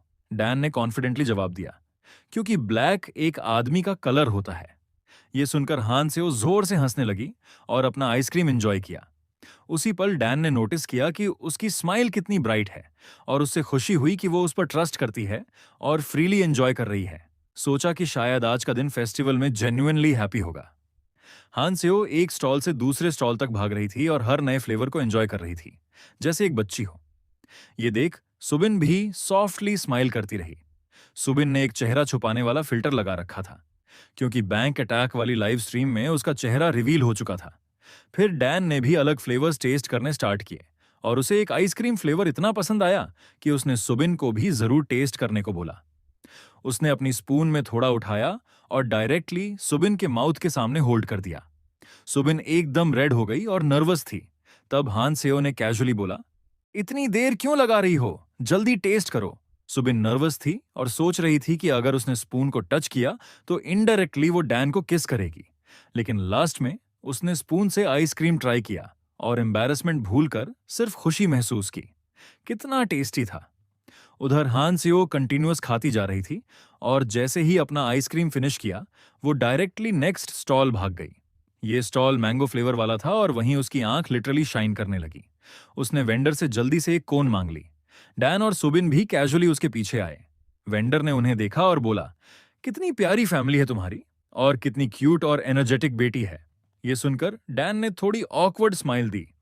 सुबिन एम्बैरेस्ड हो गई, लेकिन हान सेओ ने तुरंत मस्ती में बोला, शायद वेंडर तुम्हें बड़े इंसान की तरह देख रहा है, इसलिए हमें फैमिली समझ रहा है। डैन ने टीज करते हुए जवाब दिया, नहीं, शायद तुम्हारी शॉर्ट हाइट की वजह से तुम एक छोटी बच्ची लग रही हो। यह सुनकर हान सेओ गुस्सा हो गई। वेंडर मीनवाइल उन्हें एक बड़ा कॉम्बो पैक दिया जिसमें एक कोन और 2 कप्स मैंगो फ्लेवर के थे। डैन ने थैंकफुल होकर कहा कि गुड आइडिया है। हान सेओ ने प्राउडली बोला, ऑफ कोर्स, मैं मैंगो आर्मी की लीडर हूं और मैंगो आइसक्रीम तो लेना ही था। लेकिन जैसे ही उसने मैंगो आर्मी कहा, वेंडर ने एक अजीब हंसी के साथ अपनी बैग दिखाई जिसमें इगोस्टिक का फेस और मैंगो ड्रॉज बने थे। वेंडर ने बोला, क्या आपको ये पसंद है? क्योंकि मैं भी मैंगो आर्मी का फैन हूं और ये सब मैंगो स्टिक के लिए है। इगोस्टिक शॉक हो गया कि कोई उसके विलन फेस का यूज ऐसे कर रहा है। आगे तीनों ने मजे किए और फेस्टिवल के अलग अलग स्टॉल्स ट्राई किए। बहुत सारी आइसक्रीम्स खाई। आगे चलकर इगोस्टिक ने एक डार्ट गेम स्टॉल देखा और बोला, हंसेओ, पहले मैं डार्ट फेंकने में मास्टर था, पता है ना? चल मैं दिखाता हूं तुम्हें मेरे अमेजिंग स्किल्स। तभी हानसेओ ने सस्पिशियसली उससे पूछा कि क्या वो डार्ट गेम में जीतने के लिए सीक्रेटली टेलीकिनेसिस यूज करने का प्लान बना रहा है। डैन ने सोचा कि यह बात सच भी है, लेकिन डायरेक्टली एक्सेप्ट करने की जगह वो प्रिटेंड करने लगा कि वो एक्सपर्ट है। आगे वो उस स्टॉल पर गए। गेम के रूल्स एक्सप्लेन हुए कि अगर प्लेयर 10 डार्ट से 10 बैलून फोड़ देता है तो उसे रिवॉर्ड में एक टॉवर आइसक्रीम मिलेगा जिसमें 10 स्कूप्स होंगे। हानसियो ने बोला कि उसे आइसक्रीम नहीं चाहिए, उसे तो सेकंड प्लेस का प्राइज ज्यादा पसंद है, वो टेडी बेयर। इस पर डैन ने एक डार्ट उठाकर स्टॉल वाली लड़की से कंफर्म किया कि अगर वो 10 डार्ट्स से 10 बलून्स फोड़ दे तो क्या आइसक्रीम की जगह टेडी ले सकता है। वेंडर ने कंफर्म किया, हां। यह सुनकर डैन ज्यादा मोटिवेटेड फील करने लगा और प्राउडली बोला कि अब वो अपना कूल साइड दिखाएगा। ध्यान से देखना। वो पोजीशन लेकर डार्ट्स थ्रो करने ही वाला था कि उसके साइड एक अननोन लड़की आई और उस वेंडर से पूछा कि प्ले करने का प्राइस क्या है। डैन को वो लड़की फेमिलियर लगी। थोड़ा ऑब्जर्व करने के बाद उसने शौक में महसूस किया कि वो कोई और नहीं बल्कि चयुन थी, स्टारडस्ट की दोस्त। और तभी चयुन ने एक चमकती हुई स्माइल के साथ बुलाया, देखो, अगर जीतेंगे तो एक टॉवर आइसक्रीम का मिल रहा है। तभी एक और वॉइस आई जो डैन के लिए बहुत ही फेमिलियर थी। उसने आवाज सुनी तो जैसे वो फ्रीज हो गया। ये देखकर हानसेओ ने उससे पुश किया और कहा, तुम चुप क्यों हो, बस डार्ट थ्रो करो। तब सबने देखा कि अप्रोचिंग लड़की और कोई नहीं बल्कि खुद हारू, क्लास ए हेरोइन स्टारडस्ट है। ये देखकर डैन, सुबिन और हानसेओ सब घबरा गए। सब स्टैच्यू की तरह खड़े हो गए। हारू क्लोज आई और जैसे ही उसने टर्न करके डैन की तरफ गहरी नजर से देखा, इगोस्टिक का हार्ट फास्ट धड़कने लगा। उसने सोचा, बस अब मत हो प्लीज, मुझे मत पहचानो। बताया गया कि स्टारडस्ट एक्चुअली अपनी दोस्त चायुन के कहने पर फेस्टिवल आई थी।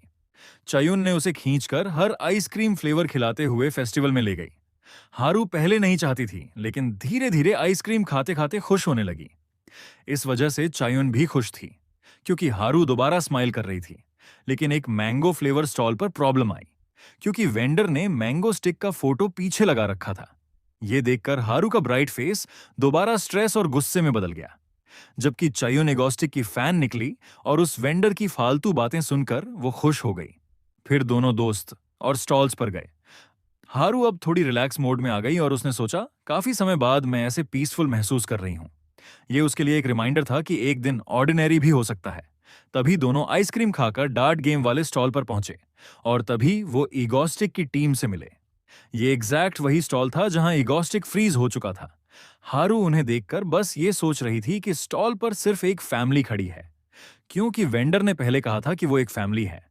हारू को थोड़ा अजीब लगा कि बच्ची जैसी लड़की, मतलब हानसेओ के बाल सिल्वर हैं, जबकि उसके पेरेंट्स के बाल वैसे नहीं हैं। लेकिन सबसे ज्यादा ध्यान उसने डैन पर दिया, क्योंकि उसे उसका फेस कहीं देखा हुआ लगा। चयुन ने हारू को मोटिवेट किया, कम ऑन, तुम जरूर कर लोगी, डार्ट थ्रो करो। हारू ने कंसंट्रेट करके डार्ट थ्रो किया और बलून फोड़ दिया। चयोन एक्साइटेड हो गई और क्लैप की। डैन सीक्रेटली ऑब्जर्व कर रहा था और सोचा, स्टारडस्ट के पावर्स तो फ्लाइंग और स्ट्रेंथ थे, पर कैसे ये छोटी सी डार्ट थ्रो भी इतनी पावरफुल और प्रिसाइज निकली। उसने रियलाइज किया कि स्टारडस्ट की पावर टाइम के साथ और स्ट्रॉन्गर होती जा रही है। उसने सोचा कि फ्यूचर में वो एक अनइमेजिनेबल लेवल की स्ट्रेंथ पालेगी। इसी रीजन से उसकी नींद और भी उड़ गई। फिर भी रियल डर यह था कि स्टारडस्ट के पास एक सिक्स्थ सेंस होता है जो एबनॉर्मल चीजें डिटेक्ट कराता है। डैन ने सोचा, अगर उसका सिक्स्थ सेंस एक्टिवेट हो गया और वो उसे पहचान गई कि वो इगोस्टिक ही है सिविल ड्रेस में, तो उसका एंड है। फिर उसका अरेस्ट होगा, उसके साथ हानसेओ और सुबिन भी पकड़ी जाएंगी। उसने इमेजिनेशन में एक डिजास्टरस सीन पिक्चर कर लिया, लेकिन हारू बस डार्ट गेम में फोकस्ड रही।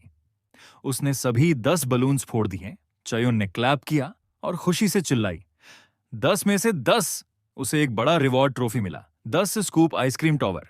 फिर वेंडर ने नर्वस डैन से पूछा, तुम रेडी हो डार्ट थ्रो करने के लिए? इगोस्टिक ने एक्टिंग करते हुए एक्सक्यूज दिया कि उसने डिस्ट्रैक्शन फेस की थी, क्योंकि साइड वाली लड़की मतलब हारू ने ऑसम परफॉर्मेंस दी। लेकिन अब उसका टर्न है।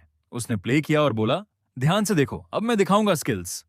हानसियो एक्टिंग में सपोर्ट करते हुए बोली, हाँ हाँ, अभी थ्रो करो तुम। डैन नर्वस था और सोचा सबसे बेस्ट सेफ मूव ये है कि वो डार्ट्स रैंडमली थ्रो कर दे विदाउट टेलीकिनेसिस, ताकि किसी को शक न हो और वो जल्दी से निकल जाए। उसने सारे 10 डार्ट्स एक साथ रैंडम फेंक दिए और शॉकिंग रिजल्ट ये था कि लक से वो 10 के 10 बलून्स फोड़ गया। डैन खुद डिसबिलीफ में फ्रीज हो गया और सबसे डेंजरस पॉइंट ये था कि हारू की फ्रेंड चायुन ने उसे कॉम्प्लीमेंट किया। हारू ने बस उसे ऐसे घूरा जैसे कोई डिटेक्टिव शक से देख रहा हो। डैन सुपर अनकंफर्टेबल और डर गया। वेंडर ने कहा, कॉन्ग्रेट्स, और टेडी बेयर प्राइज लेकर आई। पर जैसे ही वो प्राइज देने वाली थी, पूरी इगोस्टिक की टीम पैनिक में वहां से भागने लगी। प्राइज लेना इंपॉर्टेंट नहीं था, स्टारडस्ट को शक ना हो ये उनका मेन गोल था। वेंडर ने उनकी जगह टेडी हारू को हैंडओवर कर दिया और हारू ने बोला कि वो अगले टाइम उनको दे देगी। हारू की फ्रेंड चायुन एक्साइटेड हो गई और अपनी 10 स्कूप आइसक्रीम टावर ले जा रही थी। पर उस मोमेंट एक एक्सीडेंट हुआ। उसकी 10 स्कूप आइसक्रीम टावर ऊपर के बोर्ड से टकराई। उसका बैलेंस बिगड़ गया और उसने टावर आइसक्रीम नीचे गिरा दिया। डैन ने सिचुएशन देखकर टेंस होकर सोचा, अगर मेरे साइड कोई आइसक्रीम बॉल टच हो गया तो डायरेक्ट कॉन्टैक्ट होगा और सिचुएशन डेंजरस बन जाएगी। मुझे किसी भी तरह अवॉइड करना होगा। डैन अभी किसी भी हालत में बचने के लिए अपने अंदर एक ऐसी स्किल रिलीज करता है जो उसने खुद भी पहले नहीं जानी थी, एक तरह की वेलोसिटी एबिलिटी। उसने अपनी स्पीड का इस्तेमाल करके सारे आइसक्रीम बॉल्स को डॉज कर लिया ताकि कोई भी उस पर न गिरे और वो स्टारडस्ट और उसकी दोस्त चयुन के साथ कांटेक्ट में न आए। ये काम उसने सच में कर दिखाया और एंड में जमीन पर गिर पड़ा। इस सीन ने हानसियो, सुबिन और चायुन तीनों को चिंता में डाल दिया और वो तुरंत उसके पास दौड़े। चायुन ने माफी मांगते हुए डैन से उसका फोन नंबर मांगा ताकि कम से कम वो उसके गंदे हुए क्लोथ्स को लॉन्ड्री में साफ करवा सके। लेकिन डैन यही तो नहीं चाहता था कि वो इन लोगों के साथ डायरेक्ट कनेक्शन में आए। इसलिए तुरंत उठकर उसने हल्की सी मुस्कान के साथ कहा कि चिंता मत करो, मैंने बस थोड़ा एग्जैजरेट कर दिया, गलती मेरी ही है। और तुरंत उसने हानसियो और सुबिन से कहा कि जल्दी से किसी और जगह निकलते हैं। लेकिन हानसियो और सुबिन इस वक्त स्टारडस्ट और उसकी दोस्त पर नाराज थीं कि उन्होंने डैन को गिरने पर मजबूर कर दिया। वो एस्केप प्लान ही भूल गईं। इगोस्टिक के मन में इरिटेशन आया और उसने सोचा, अगर ये ऐसे चलता रहा तो हम तीनों मर जाएंगे। उस वक्त उसने उन्हें फिर से चलने को कहा। तभी अचानक एक बड़ा धमाका हुआ। पूरा माहौल लाल रोशनी और गर्मी से भर गया। लोग फेस्टिवल के बीच डर से भागने लगे। स्मोक और ब्लास्ट के अंदर से एक बड़ी भयानक फिगर नजर आई। एक ए क्लास विलेन, क्रोकोडाइल मैन। उसका पूरा शरीर स्केल्स और खून जैसे भरे पैटर्न से ढका था। वो जोर से चिल्ला रहा था और सीधे स्टारडस्ट को ललकार रहा था कि बाहर निकलो। डैन ने तुरंत जल्दी से हानसियो और सुबिन को पकड़कर भीड़ से दूर ले गया। लेकिन उसके मन में कंफ्यूजन भी थी, क्योंकि कॉमिक की ओरिजिनल कहानी के हिसाब से क्रोकोडाइल मैन अभी अपीयर ही नहीं होना चाहिए था। उधर स्टारडस्ट ने भी अपनी दोस्त चायुन को पकड़कर क्राउड से दूर खींचा। उसका चेहरा पूरी तरह डिटर्मिनेशन से भरा था। डैन ने अपने माइंड में कैलकुलेशन की, अगर हारू अभी एसोसिएशन जाकर अपना परसेप्शन फिल्टर लेती है और फिर लौटेगी तो बहुत देर हो जाएगी। तब तक कई लोग मर जाएंगे और मैं उसे जानता हूं, स्टारडस्ट लोगों को बचाने के लिए अपनी आइडेंटिटी रिवील करने से भी पीछे नहीं हटेगी। इगोस्टिक को याद आया कि ओरिजिनल कॉमिक में भी ऐसा हुआ था। जब एक लड़ाई में स्टारडस्ट बिना फिल्टर लड़ी, लोग उसे पहचान गए और उसकी जिंदगी दुख और तकलीफों से भर गई। यही टाइमलाइन वो अवॉइड करना चाहता था। इसलिए उसने सोचा, किसी भी हालत में मैं नहीं चाहूंगा कि स्टारडस्ट यहां अपनी आइडेंटिटी रिवील करे, चाहे मेरी जान ही क्यों ना चली जाए। इतना सोचकर इगोस्टिक ने एक जोरदार चिल्लाहट के साथ अपनी टेलीपोर्टेशन एबिलिटी एक्टिवेट की और हानसेओ और सुबिन को इमेंस एफर्ट से ईगो बेस पहुंचा दिया। वहां पहुंचकर उसने तुरंत नॉर्मल कपड़े उतारकर विलन कॉस्ट्यूम इगोस्टिक पहन लिया और बोला कि वो वापस फेस्टिवल जाएगा। हानसेओ ने डर और चिंता से पूछा, क्या करने जा रहे हो? डैन ने काल्मली रिप्लाई दिया, मैं जाकर इस परेशानी को खत्म करूंगा। तुम बस यहां से ट्रांसमिशन कंट्रोल करना और मुझे सपोर्ट देना। हानसेओ की आंखों में साफ चिंता दिख रही थी। फेस्टिवल में क्रोकोडाइल मैन गुस्से से दहाड़ते हुए फिर स्टारडस्ट का नाम पुकार रहा था। उसी वक्त लाउडस्पीकर पर एक आवाज गूंजी। ये ईगोस्टिक की थी। उसने ऑडियंस से अनाउंस किया, अब असली विलन आया है, शहर का सबसे डरावना विलन। ईगोस्टिक ने पूरे ड्रामेटिक स्टेज एंट्री में क्रोकोडाइल मैन को कहा, तू बेवकूफ है जो मेरे टेरिटरी में आया है, अब इसकी कीमत चुकाएगा। पूरा सीन लाइव ब्रॉडकास्ट हो रहा था। लोग कमेंट्स में पागल हो रहे थे। उन्होंने लिखा, मैंगो स्टिक वापस आ गया। कुछ ने बोला, ये एंट्री तो विलन की नहीं हीरो की है। ईगोस्टिक ने एक क्रीपी स्माइल के साथ क्रोकोडाइल को कहा, तूने यहां आकर गलती की, अब मैं खुद तुझे मारूंगा। उधर स्टारडस्ट चयून के साथ छुप गई थी। उसने कैलकुलेट किया कि हीरो एसोसिएशन बहुत दूर है और फिल्टर लेने का समय नहीं। उसका दिल गुस्से और मजबूरी से भर गया। उसने सोचा, मैं हीरो बनी थी लोगों को बचाने के लिए, ना कि ऐसे वक्त भागकर छुपने के लिए। अगर मेरी आइडेंटिटी रिवील भी हो गई तो कोई फर्क नहीं पड़ता, मैं लड़ूंगी। उसने बाल खोल दिए और खुद को प्रिपेयर कर रही थी फाइट के लिए। लेकिन तभी पास खड़े कुछ लड़के अपने फोन को देखकर बोले, देखो, ईगोस्टिक लाइव आ गया है। ये सुनकर हारू थोड़ी हैरान हुई। लगभग बिना फिल्टर ही निकलने वाली थी। उधर ईगोस्टिक गुस्से में था। उसे इरिटेटिंग लग रहा था कि क्रोकोडाइल हारू को मजबूर कर सकता है आइडेंटिटी रिवील करने के लिए। उसने रिजॉल्व किया, मैं उसका सामना करूंगा। मैं इस हंगामे में हारू की असली पहचान सामने आने नहीं दूंगा।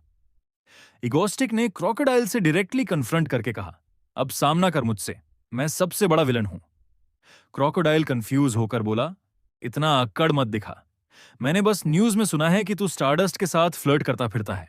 ऑडियंस हंसी रोक नहीं पाई और कमेंट्स तेजी से आने लगे। क्रोकोडाइल जेलस फैन निकला स्टारडस्ट का। क्रोकोडाइल अचानक कूदकर ईगोस्टिक पर टूट पड़ा। वो बिल्डिंग पर चढ़ने लगा जहां ईगोस्टिक खड़ा था। पहुंचते ही उसने सीधा ईगोस्टिक पर हमला कर दिया, लेकिन ईगोस्टिक ने तुरंत टेलीपोर्ट करके सेफ स्पॉट ले लिया। क्रोकोडाइल गुस्से में लगातार पीछा करता रहा। ईगोस्टिक ने टेलीपोर्ट करके एक किक उसके सिर पर मारी और बोला, याद रखना, टेलीपोर्टेशन मास्टर का नाम ईगोस्टिक है। उसने एक भारी टेलीकिनेसिस मेटल बॉल भी उस पर फेंकी। क्रोकोडाइल उसे मारने की कोशिश करता है, लेकिन वो बार बार टेलीपोर्ट करके बच जाता है। क्रोकोडाइल गुस्से में चिल्लाया, तू इरिटेटिंग मॉस्किटो जैसा है, अगर मर्द है तो सामने आकर फेस टू फेस लड़। ईगोस्टिक ने मजाक उड़ाते हुए कहा, मैं विलन हूं, बेवकूफ नहीं कि खड़े होकर तुझसे मार खाऊं। लेकिन जैसे ही उसने कहा, मैं विलन हूं, कमेंट्स में फिर सवाल उठे, तू विलन नहीं हीरो है। विलन होते तो क्रोकोडाइल को रोकने नहीं आते। ईगोस्टिक फ्रस्ट्रेटेड हो गया। सिचुएशन को कंट्रोल करने के लिए उसने क्रोकोडाइल से कहा, ठीक है, रुक, थोड़ी बात करते हैं। सरप्राइजिंगली क्रोकोडाइल रुक कर सुनने लगा। ईगोस्टिक ने उससे पूछा, तू मुझ पर बिना रीजन क्यों अटैक कर रहा है? मैंने तुझे क्या किया? क्रोकोडाइल मैन ने गुस्सा दबाते हुए कहा, रीजन सिंपल है, मैं यहां स्टारडस्ट के लिए आया हूं और तू बीच में इंटरफियर कर रहा है, और तू स्टारडस्ट में बहुत इंटरेस्ट दिखा रहा है, इसलिए तू मेरा दुश्मन है। ये लॉजिक सुनकर ईगोस्टिक और दर्शकों दोनों को बहुत अजीब लगा। उन्हें ऐसा महसूस हुआ जैसे ये कोई लव ट्रायंगल है, लेकिन बहुत ही अजीब, क्योंकि दोनों विलन्स एक हेरोइन में रुचि रखते हैं। जब लोग कमेंट्स कर रहे थे, क्रोकोडाइल ने आगे जोड़ा कि वो सिर्फ इसी वजह से उसका एनिमी नहीं है, बल्कि ईगोस्टिक ने एंट्री करते वक्त उसे पर्सनली मारने की धमकी भी दी थी। ईगोस्टिक पहले कंफ्यूज हुआ, लेकिन क्रोकोडाइल ने एग्जैक्ट वो लाइन रिपीट की जो ईगोस्टिक ने कहा था, मैं तुझे पर्सनली खुद मार दूंगा। ईगोस्टिक को थोड़ा याद आया और नर्वस होकर बोला कि उसने वो बात सीरियसली नहीं कही थी, वो बस उसके थोड़े मजे ले रहा था। ये सुन क्रोकोडाइल और गुस्से में भर गया। उसने गरज कर कहा कि अब वो बिल्कुल भी दया नहीं दिखाएगा और ईगोस्टिक को खत्म कर देगा। क्रोकोडाइल मैन ने अपना मुंह खोला और अपनी पावर बढ़ाई। अचानक उसके मुंह में एक बड़ा आग का गोला बनने लगा। ये देखकर ईगोस्टिक ने तुरंत पहचान लिया कि ये वही सीक्रेट टेक्निक है जो उसने कॉमिक में देखी थी। ईगोस्टिक नाम बोलने ही वाला था कि क्रोकोडाइल ने अपना फुल पावर अटैक लॉन्च किया। एक जबरदस्त पानी की लहर जैसा ब्लास्ट जिसने पूरे एरिया को ढक लिया। नॉर्मल इंसान के लिए इससे बचना इम्पॉसिबल था, लेकिन ईगोस्टिक ने अपनी टेलीपोर्टेशन एबिलिटी से 1 सेकंड में डॉज कर लिया और क्रोकोडाइल के पीछे लैंड किया। ईगोस्टिक ने कहा कि अगर ये टेक्निक उसे हिट कर जाती तो वो इंस्टेंट मर जाता। क्रोकोडाइल ने हंसते हुए पूछा, क्या तुम सच में डर गए? तभी ईगोस्टिक ने टेलीपोर्टेशन से एक बड़ी पोटली निकाली, जिसमें से उसने कई हथियार बाहर निकाले और सारे हथियार टेलीकिनेसिस से हवा में उठा दिए। सबको क्रोकोडाइल की तरफ एम करते हुए ईगोस्टिक ने कहा, यह तुम्हारा अंत है, और उसने अपना फिस्ट दबाया। अचानक सभी हथियार फायर करने लगे और क्रोकोडाइल पर लगातार गोलियों की तेज बारिश होने लगी। काफी देर तक लगातार फायरिंग होती रही।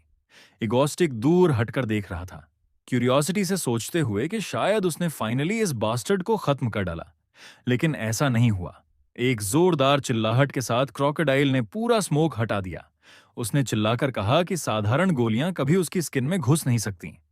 इगोस्टिक अपनी कैमरा ट्रांसमिशन मेंटेन करते हुए मास्क एडजस्ट करता है ताकि असली चेहरा नजर ना आए। उसने स्काई में टेलीपोर्ट करके एक नया मास्क पहना और क्रोकोडाइल से कहा कि वह कभी उसे गोलियों से हराने के बारे में सोच भी नहीं रहा था। वो तो महज डिस्ट्रैक्शन था, ताकि क्रोकोडाइल गार्ड डाउन कर दे। उसी समय उसने एक ग्लोविंग बॉल ऑर्गेनिज्म क्रोकोडाइल की तरफ लॉन्च किया। क्रोकोडाइल गुस्से में इगोस्टिक को इंसल्ट करने लगा। इसी वजह से उसकी आंखें उस ग्लोविंग बॉल को नहीं देख पाईं और वो आसानी से उसके मुंह के अंदर चली गई और तुरंत उसके अंदर ह्यूज एक्सप्लोजन हुआ। क्रोकोडाइल के शरीर के अंदर कई बार ब्लास्ट्स हुए और ईगोस्टिक ने एक टेलीकिनेटिक बाइंड डालकर उसे रोका ताकि वह भाग न पाए और ज्यादा डैमेज खाए। क्रोकोडाइल दर्द झेल नहीं पाया। उसका बॉडी अंदर से नष्ट होने लगा। आखिरी बार वो लड़खड़ाते हुए ईगोस्टिक की तरफ बढ़ा, मगर एक्सट्रीम इंजरीज ने उसे कोलैप्स कर दिया। उसके वाइटल साइंस खत्म हो गए। दर्शक कमेंट्स में चीयर कर रहे थे, मैंगोस्टिक एक रियल हीरो है। लेकिन जैसे ही फाइट खत्म हुई, टेलीकिनेसिस से उड़े सारे हथियार जमीन पर गिर गए। इगोस्टिक का बॉडी भी कांपने लगा। उसने खुद को इमरजेंसी टेलीपोर्ट करके ग्राउंड पर गिरा लिया। अब वो चक्कर और थकान में था। फिर भी उसने जमीन पर पड़े सारे हथियार खुद इकट्ठा करने शुरू किए ताकि कोई उन्हें चुरा न ले। वो खुद से गुस्से में सोच रहा था, मेरे शरीर की शक्ति खत्म हो चुकी है। बस इतना एनर्जी बचा है कि फोन को फ्लोट कर सकूं और ट्रांसमिशन कंटिन्यू करूं। उसने फोन उठाया और कमेंट्स रीड किए। लोग उत्साहित होकर लिख रहे थे, एक और जबरदस्त इवेंट। इगोस्टिक ने फिर एक ए क्लास विलन को हराया। वो तो एक ए क्लास हीरो से भी बेहतर है। इगोस्टिक नर्वस होकर कैमरा की तरफ बोला, सब लोग ध्यान से सुनो, मैं यहां सिर्फ इसलिए आया हूं क्योंकि मुझे वो क्रोकोडाइल कमीना बिल्कुल पसंद नहीं है। उसने स्पेक्टेटर से कहा, प्लीज गलत मत समझो, मैं स्टारडस्ट को बचाने नहीं आया। लेकिन ऑब्वियसली किसी ने भी इस बात पर भरोसा नहीं किया। तभी एक गोल्डन लाइट स्काई में दिखाई दी और स्टारडस्ट अपना हीरो कॉस्ट्यूम और परसेप्शन फिल्टर के साथ उतरी। ये साफ था कि वो हीरो एसोसिएशन से पूरी तरह तैयार होकर लौटी है। उसने इगोस्टिक से पूछा, क्या तुमने क्रोकोडाइल मैन को खत्म किया? इगोस्टिक ने सस्पेंस और अपनी थकान छुपाते हुए कामली कहा, हाँ, लेकिन सिर्फ इसीलिए क्योंकि वो इरिटेटिंग था और मेरे रास्ते में आ गया। स्टारडस्ट ने हैरान होकर पूछा, पर तुम विलन होकर किसी और विलन को क्यों मारोगे? इगोस्टिक ने कॉन्फिडेंट होकर जवाब दिया, सिंपल, उस क्रोकोडाइल ने बार बार अनोइंग बातें की। बोल रहा था कि मैं तुम्हारे साथ फ्लर्ट करता हूं। उसने मुझे इरिटेट किया, इसलिए उसे एलिमिनेट करना पड़ा। स्टारडस्ट को यह सुनकर और गुस्सा आया। इगोस्टिक ने फिर ट्रांसमिशन म्यूट किया और काल्म टोन में स्टारडस्ट से कहा, कभी दोबारा आज की तरह अपनी आइडेंटिटी रिवील करने की सोचना भी मत। अगर पब्लिक तुम्हें सिविल रूप में पहचान गई तो तुम्हारी लाइफ एक नाइटमेयर बन जाएगी। स्टारडस्ट आंखें खोलकर शॉक में रह गई। ये वही एग्जैक्ट बात थी जो वो फेस्टिवल शुरू होने से पहले सोच रही थी। इगोस्टिक ने दोबारा ऑडियो चालू किया और लाइव ऑडियंस से बोला, बस अब मैं ब्रॉडकास्ट एंड कर रहा हूं, अगले मंथ एक एक्साइटिंग इवेंट के लिए तैयार रहना। फिर वो टेलीपोर्ट करके वहां से गायब हो गया। स्टारडस्ट उसे रोक नहीं पाई, बस चुपचाप खड़ी उसकी गायब होती जगह को देखती रही। ग्राउंड पर गिरे मास्क को उठाकर उसने सोचा, ये विलन मुझे कैसे जानता था कि मैं आइडेंटिटी रिवील करने वाली थी? असल में वो है कौन? उसके फेस पर थोड़ी कंफ्यूजन थी। उधर इगोस्टिक अपने ईगो बेस वापस पहुंचा। वहां पहुंचते ही वह घुटनों पर गिर गया। उसके मुंह से खून निकलने लगा और आंखें खाली सी लग रही थीं। उसका शरीर पूरी तरह इंजर्ड था। यह साफ था कि फाइट के दौरान उसने बहुत एक्सट्रीम दर्द सहा था और सिर्फ अपनी विल पावर के जरिए टेलीपोर्ट करके बेस तक पहुंचा था। और आखिरकार वो कोलैप्स कर गया। हानसेओ और सुबिन दौड़कर आईं और चिंता में उसकी मदद करने लगीं। इस तरह दोनों ग्रुप्स का एक और कठिन दिन खत्म हुआ। कुछ दिनों बाद हारू अपने घर पर कंप्यूटर इस्तेमाल कर रही थी। वो ऑनलाइन कमेंट्स पढ़ रही थी। वो कई समाचार पत्र के लेख और लोगों की राय देख रही थी, जहां लगभग हर कोई इगोस्टिक की तारीफ कर रहा था। लोग उसे असली हीरोज से बेहतर बता रहे थे। कुछ तो उसे मैंगोस्टिक भी बुलाने लगे थे। ये सब देखकर स्टारडस्ट को यकीन नहीं हो रहा था। उसका सिर दर्द करने लगा क्योंकि इंटरनेट पर उसे हर जगह इगोस्टिक के बारे में पॉजिटिव बातें ही दिखाई दे रही थीं। उसने जैसे जैसे और जानकारी खोजी, उसे एक चीज दिखी जिसने उसे और शॉक कर दिया। एक फोरम में किसी यूजर ने लिखा था, आजकल के हीरोज करते क्या हैं जब मैंगो स्टिक, जो खुद को विलन कहता है, उनसे बेहतर काम कर रहा है। इस पोस्ट को हजारों लोगों ने पसंद किया था और बहुत से लोग कमेंट्स में ईगोस्टिक के लिए एक्साइटमेंट दिखा रहे थे। कई लोग तो ईगोस्टिक के एनिमेशंस और मीम्स बना रहे थे, उसे मैंगो स्टिक डांसिंग कहते हुए पोस्ट कर रहे थे। ये सब देखकर स्टारडस्ट को और गुस्सा आया। उसने गुस्से में कंप्यूटर बंद किया और अपनी बेड पर गिरकर लंबी सांस ली, कहते हुए, आजकल सबको ईगोस्टिक पसंद है, बस मुझे छोड़कर। यहां तक कि मेरी दोस्त चयुन भी उसे क्यूट कह रही थी जब उसने आइसक्रीम फेस्टिवल में मैंगो स्टिक कार्टून देखा था। लेकिन जैसे ही उसने फेस्टिवल याद किया, इगोस्टिक की वो बातें उसके दिमाग में गूंजने लगीं। अपनी आइडेंटिटी रिवील करने की सोचना भी मत। अगर पब्लिक तुम्हें सिविल रूप में पहचान गई तो तुम्हारी लाइफ एक नाइटमेयर बन जाएगी। ये शब्द उसके दिमाग में गहराई तक बैठ गए और उसने पहली बार सोचना शुरू किया कि शायद लोगों का इगोस्टिक के बारे में नजरिया सही है और उसने ही उसे गलत समझा था। इसी वक्त सीन बदलता है और ईगो बेस दिखाई जाती है, जहां ईगोस्टिक रिकवरी कैप्सूल में बेहोश था। कैप्सूल के बाहर हान सियो खड़ी थी, जो गुस्से में स्टारडस्ट को कोस रही थी। वो बोल रही थी कि अगर वो हीरो नहीं होती तो डैन इस हालत में नहीं होता। जैसे ही वो गुस्से में थी, कैप्सूल से हल्की सी कांच पर टैप की आवाज आई। वो आवाज इगोस्टिक की थी, जो अब होश में था और मुस्कुराते हुए हान सेओ और सुबिन दोनों को देख रहा था। उसने हंसते हुए पूछा, तुम दोनों ऐसी चिंता वाली शक्लें क्यों बनाए खड़ी हो? दोनों की आंखों में आंसू थे। हान सेओ तुरंत कैप्सूल खोलती है और इगोस्टिक को गले लगा लेती है। उसके सीने में सिर रखकर रोने लगती है। वो इमोशन से भर गई थी, कहते हुए कि उसे डर था कि वो कभी होश में नहीं आएगा। इगोस्टिक हल्की मुस्कान के साथ उसे शांत करता है और कहता है कि अब सब ठीक है। कुछ समय बाद तीनों साथ बैठकर खाना खा रहे थे। इगोस्टिक अपने मन में सोच रहा था कि वो 3 दिन तक अनकॉन्शियस क्यों रहा। उसे एहसास हुआ कि फेस्टिवल के दौरान उसने बार बार टेलीपोर्टेशन और टेलीकिनेसिस का इस्तेमाल किया था, जिससे उसका शरीर थक कर टूट गया होगा। इसी बीच हान सियो ने नाराज होकर कहा, आगे से अपने शरीर का ध्यान रखो, अब और ऐसा नहीं होना चाहिए। डैन ने गंभीरता से उसकी बात मान ली और मन ही मन सोचा कि उसे अच्छा लगा कि हान सेओ उसके लिए रोई थी। उसने मन में स्वीकार किया कि शायद साथ वक्त बिताने का असर यह था कि अब वे और करीब हो गए हैं। दूसरी तरफ सुबिन ने पूछा, तुमने उस क्रोकोडाइल मैन से लड़ाई क्यों की? अब लोग तुम्हें हीरो समझने लगे हैं। हान सेओ ने तुरंत हामी भरी और कहा, सही कह रही है सुबिन, तुम सिर्फ बातों में विलन कहलाते हो, लेकिन काम हीरो जैसा करते हो। इगोस्टिक ने शांति से कहा, मुझे लड़ना जरूरी था क्योंकि अगर मैं वहां नहीं होता तो स्टारडस्ट का भविष्य बर्बाद हो जाता। सेओयुन ने पूछा, वो कैसे? डैन ने समझाया, अगर किसी हीरो की पहचान सबके सामने आ गई तो उसकी पूरी पर्सनल लाइफ खत्म हो जाती है। विलन्स उसे ढूंढते रहेंगे और हमला करेंगे। यही दुनिया का बैलेंस बिगाड़ देगा। ज्यादातर लोग सुपर पावर पाकर विलन्स बनते हैं क्योंकि हीरो बनने का मतलब है बिना इनाम के संघर्ष करना। उसने आगे कहा, देखो, इस शहर में क्लास ए हीरो बस 3 हैं, स्टारडस्ट, साइकिल और शैडो वॉकर। लेकिन विलन की गिनती इतनी ज्यादा है कि कोई उनका सही नंबर तक नहीं जानता। हान सेओ ने गुस्से में कहा, विलन्स को हराकर तुम खुद एक डार्क हीरो बनते जा रहे हो, इसका क्या मतलब है? इगोस्टिक ने जवाब दिया, मुझे हीरो बनने में कोई दिलचस्पी नहीं। मैं ये इसलिए कर रहा हूं ताकि मेरा देश विलन्स द्वारा तबाह ना हो। मैं नहीं चाहता कि मेरा घर बर्बाद हो। हान सियो ने तीखी आवाज में कहा, झूठ बोल रहे हो। सच्चाई तो यह है कि तुम वो चमकदार बालों वाली हेरोइन स्टारडस्ट को लाइक करते हो। ये सुनकर डैन थोड़ा डर गया और बोला, ऐसे शब्द मत बोलो, कुछ बेहतर शब्द इस्तेमाल करो। दोनों के बीच माहौल थोड़ा टेंशन वाला हो गया। तभी सुबिन ने माहौल संभालने के लिए कहा, हानसियो, क्या तुमने उसे बताया जो हमने बात की थी जब वो बेहोश था? हानसियो को याद आया कि वो तो बताना भूल ही गई थी। गुस्सा हटाते हुए उसने मुस्कुराकर कहा, सही समय है बताने का। अब गर्मी आने वाली है, क्यों ना हम सब बीच ट्रिप पर चलें। डैन के चेहरे पर नई चमक आई। उसने कहा, अच्छा आइडिया है, मैं तैयार हूं। हान सेओ खुशी से झूम उठी। डैन ने मुस्कुराते हुए कहा, लेकिन उससे पहले एक आखिरी विलन अटैक करेंगे, ऐसा जो पूरे शहर में डर फैला दे और सबको दिखा दे कि मैं विलन हूं, हीरो नहीं। असल में इगोस्टिक का असली मकसद स्टारडस्ट की पावर को फिर से बढ़ाना था, ठीक जैसे ट्रेन इंसिडेंट में हुआ था। वो सोच रहा था कि अगर भविष्य में फिर से कोई क्रोकोडाइल जैसा विलन आ गया तो स्टारडस्ट को और ताकतवर बनना पड़ेगा। हान सेओ ने प्लेफुल अंदाज में पूछा, अगर हम मदद करें तो क्या सच में बीच ट्रिप पर चलोगे? इगोस्टिक ने मुस्कुराकर अपनी छोटी उंगली उठाई और बोला, मैं प्रॉमिस करता हूं हम बीच ट्रिप पर जरूर जाएंगे। हानसियो खुशी से उछल पड़ी और बोली, प्रॉमिस तोड़ना मत। फिर वो आइडियाज बोर्ड लेकर प्लानिंग में लग गई। उसने कहा, इस बार का अटैक जमीन पर नहीं होगा, बल्कि पानी या हवा में होगा, कुछ ऐसा जिसकी किसी को उम्मीद भी ना हो। इगोस्टिक ने जोर से हंसते हुए कहा, दोनों आइडियाज गजब के हैं, अब ऊपर वाला ही चुनने में मदद करे। वो पागल की तरह हंस पड़ा। ये देखकर सुबिन थोड़ी चिंतित हुई और पूछा, तो डिसाइड किया क्या?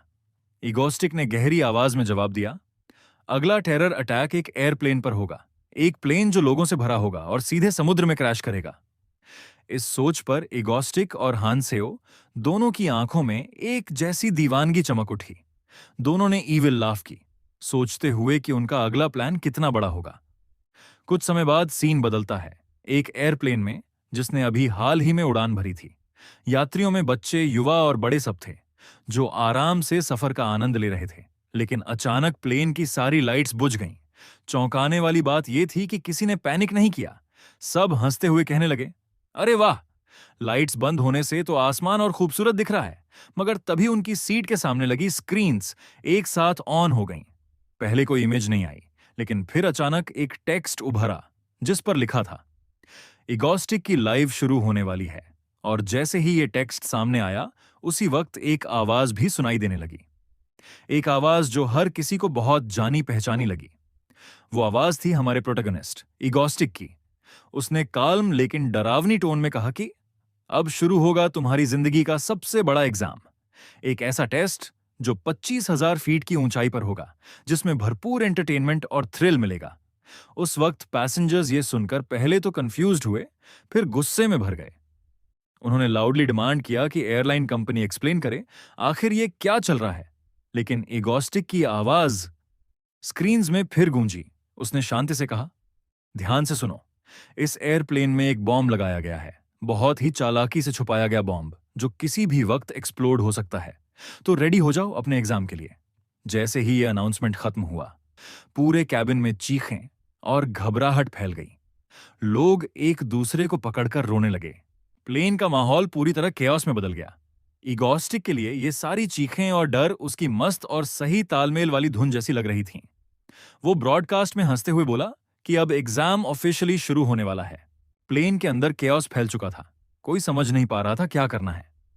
तभी अचानक हर सीट की स्क्रीन पर इगोस्टिक का चेहरा दिखने लगा। उसने ठंडे लेकिन भारी टोन में सबको आदेश दिया, चुप रहो और ध्यान से सुनो। उसकी वॉइस सुनते ही लोग डर के मारे साइलेंस में आ गए और स्क्रीन्स को घूरने लगे। इगोस्टिक ने बोला कि एग्जाम शुरू होने से पहले कुछ रूल्स होंगे। सबको अपने फोन्स निकालकर एयरप्लेन मोड पर रखना होगा। जैसे ही पैसेंजर्स ने ऐसा किया, सभी के फोन्स पर एक मैसेज आया इगोस्टिक की ओर से। उसमें लिखा था कि इस टेस्ट में 10 क्वेश्चंस होंगे। अगर कोई एक व्यक्ति भी सारे 10 सही जवाब दे देता है तो प्लेन का बॉम्ब डीएक्टिवेट हो जाएगा। लेकिन अगर कोई भी सभी सवाल सही नहीं कर पाया तो पूरे प्लेन के साथ बॉम्ब एक्सप्लोजन होगा और सबकी मौत हो जाएगी। सब लोग शॉक में थे ये सुनकर। डर और डिसबिलीफ से भरे हुए फेसेस चारों ओर थे। तभी इगोस्टिक ने और ऐड किया, अगर किसी ने चीटिंग करने की कोशिश की या फिर बोलने की हिमाकत की तो वो एग्जाम से एलिमिनेट हो जाएगा और तुम सबकी सर्वाइवल चांस घट जाएगी। इतना कहकर इगोस्टिक ने पहला क्वेश्चन भेजा, टाइटैनिक के एक लाइफ बोट में कितने लोग बैठ सकते थे? उसने पैसेंजर्स को सिर्फ 60 सेकंड दिए जवाब के लिए। प्लेन का माहौल टेंस हो गया। कई लोग तो आंसर जानते ही नहीं थे। कुछ चुपके से दूसरों की स्क्रीन देखने लगे ताकि कॉपी कर सकें। लेकिन इगोस्टिक क्लेवर था। उसने पहले से सर्वेलेंस लगा रखा था और सारे चीटर्स को डिटेक्ट कर लिया। जो भी चीटिंग या बात करता मिला, इंस्टेंटली एलिमिनेट कर दिया गया। उसकी आवाज में कोई दया नहीं थी। ये सब लाइव ब्रॉडकास्ट हो रहा था और व्यूअर्स कमेंट कर रहे थे, कितना क्रूएल विलेन है। इगोस्टिक बिल्कुल वही विलेन इमेज बना रहा था जो वो चाहता था। 60 सेकंड पूरे होने के बाद इगोस्टिक ने अनाउंस किया, सही जवाब है 9 लोग एक लाइफ बोट में। जिन्होंने गलत उत्तर दिया उन सबको एलिमिनेट कर दिया गया। वो जोर से हंसा और बोला, यह तो इजी क्वेश्चन था। उसकी चाइल्ड लाइक डरावनी हंसी सबको और डरा रही थी। फिर उसने एक एक क्वेश्चन भेजना जारी रखा। हर गलत आंसर देने वाले को एलिमिनेट करता गया। जो चीटिंग करते हुए पकड़े गए उन्हें बिना वार्निंग एलिमिनेट कर दिया गया। हर बार उसके आवाज में और थ्रिल भरता चला गया। लोगों का डर और उम्मीद छोड़ देना देखकर इगोस्टिक और ज्यादा एक्साइटेड होता गया। कुछ पैसेंजर्स रिलीफ में थे क्योंकि वो सही कर रहे थे। उन्हें उम्मीद थी कि शायद वो सबको बचा लेंगे। मगर इगोस्टिक हर सेकंड उनकी उम्मीदों से खेल रहा था। उसकी वॉइस में एक्साइटमेंट साफ सुनाई दे रही थी। उधर दूसरी ओर स्टारडस्ट हीरोज एसोसिएशन पहुंची। उसने ऑफिशियल से पूछा कि ईगोस्टिक ने प्लेन कब हाईजैक किया।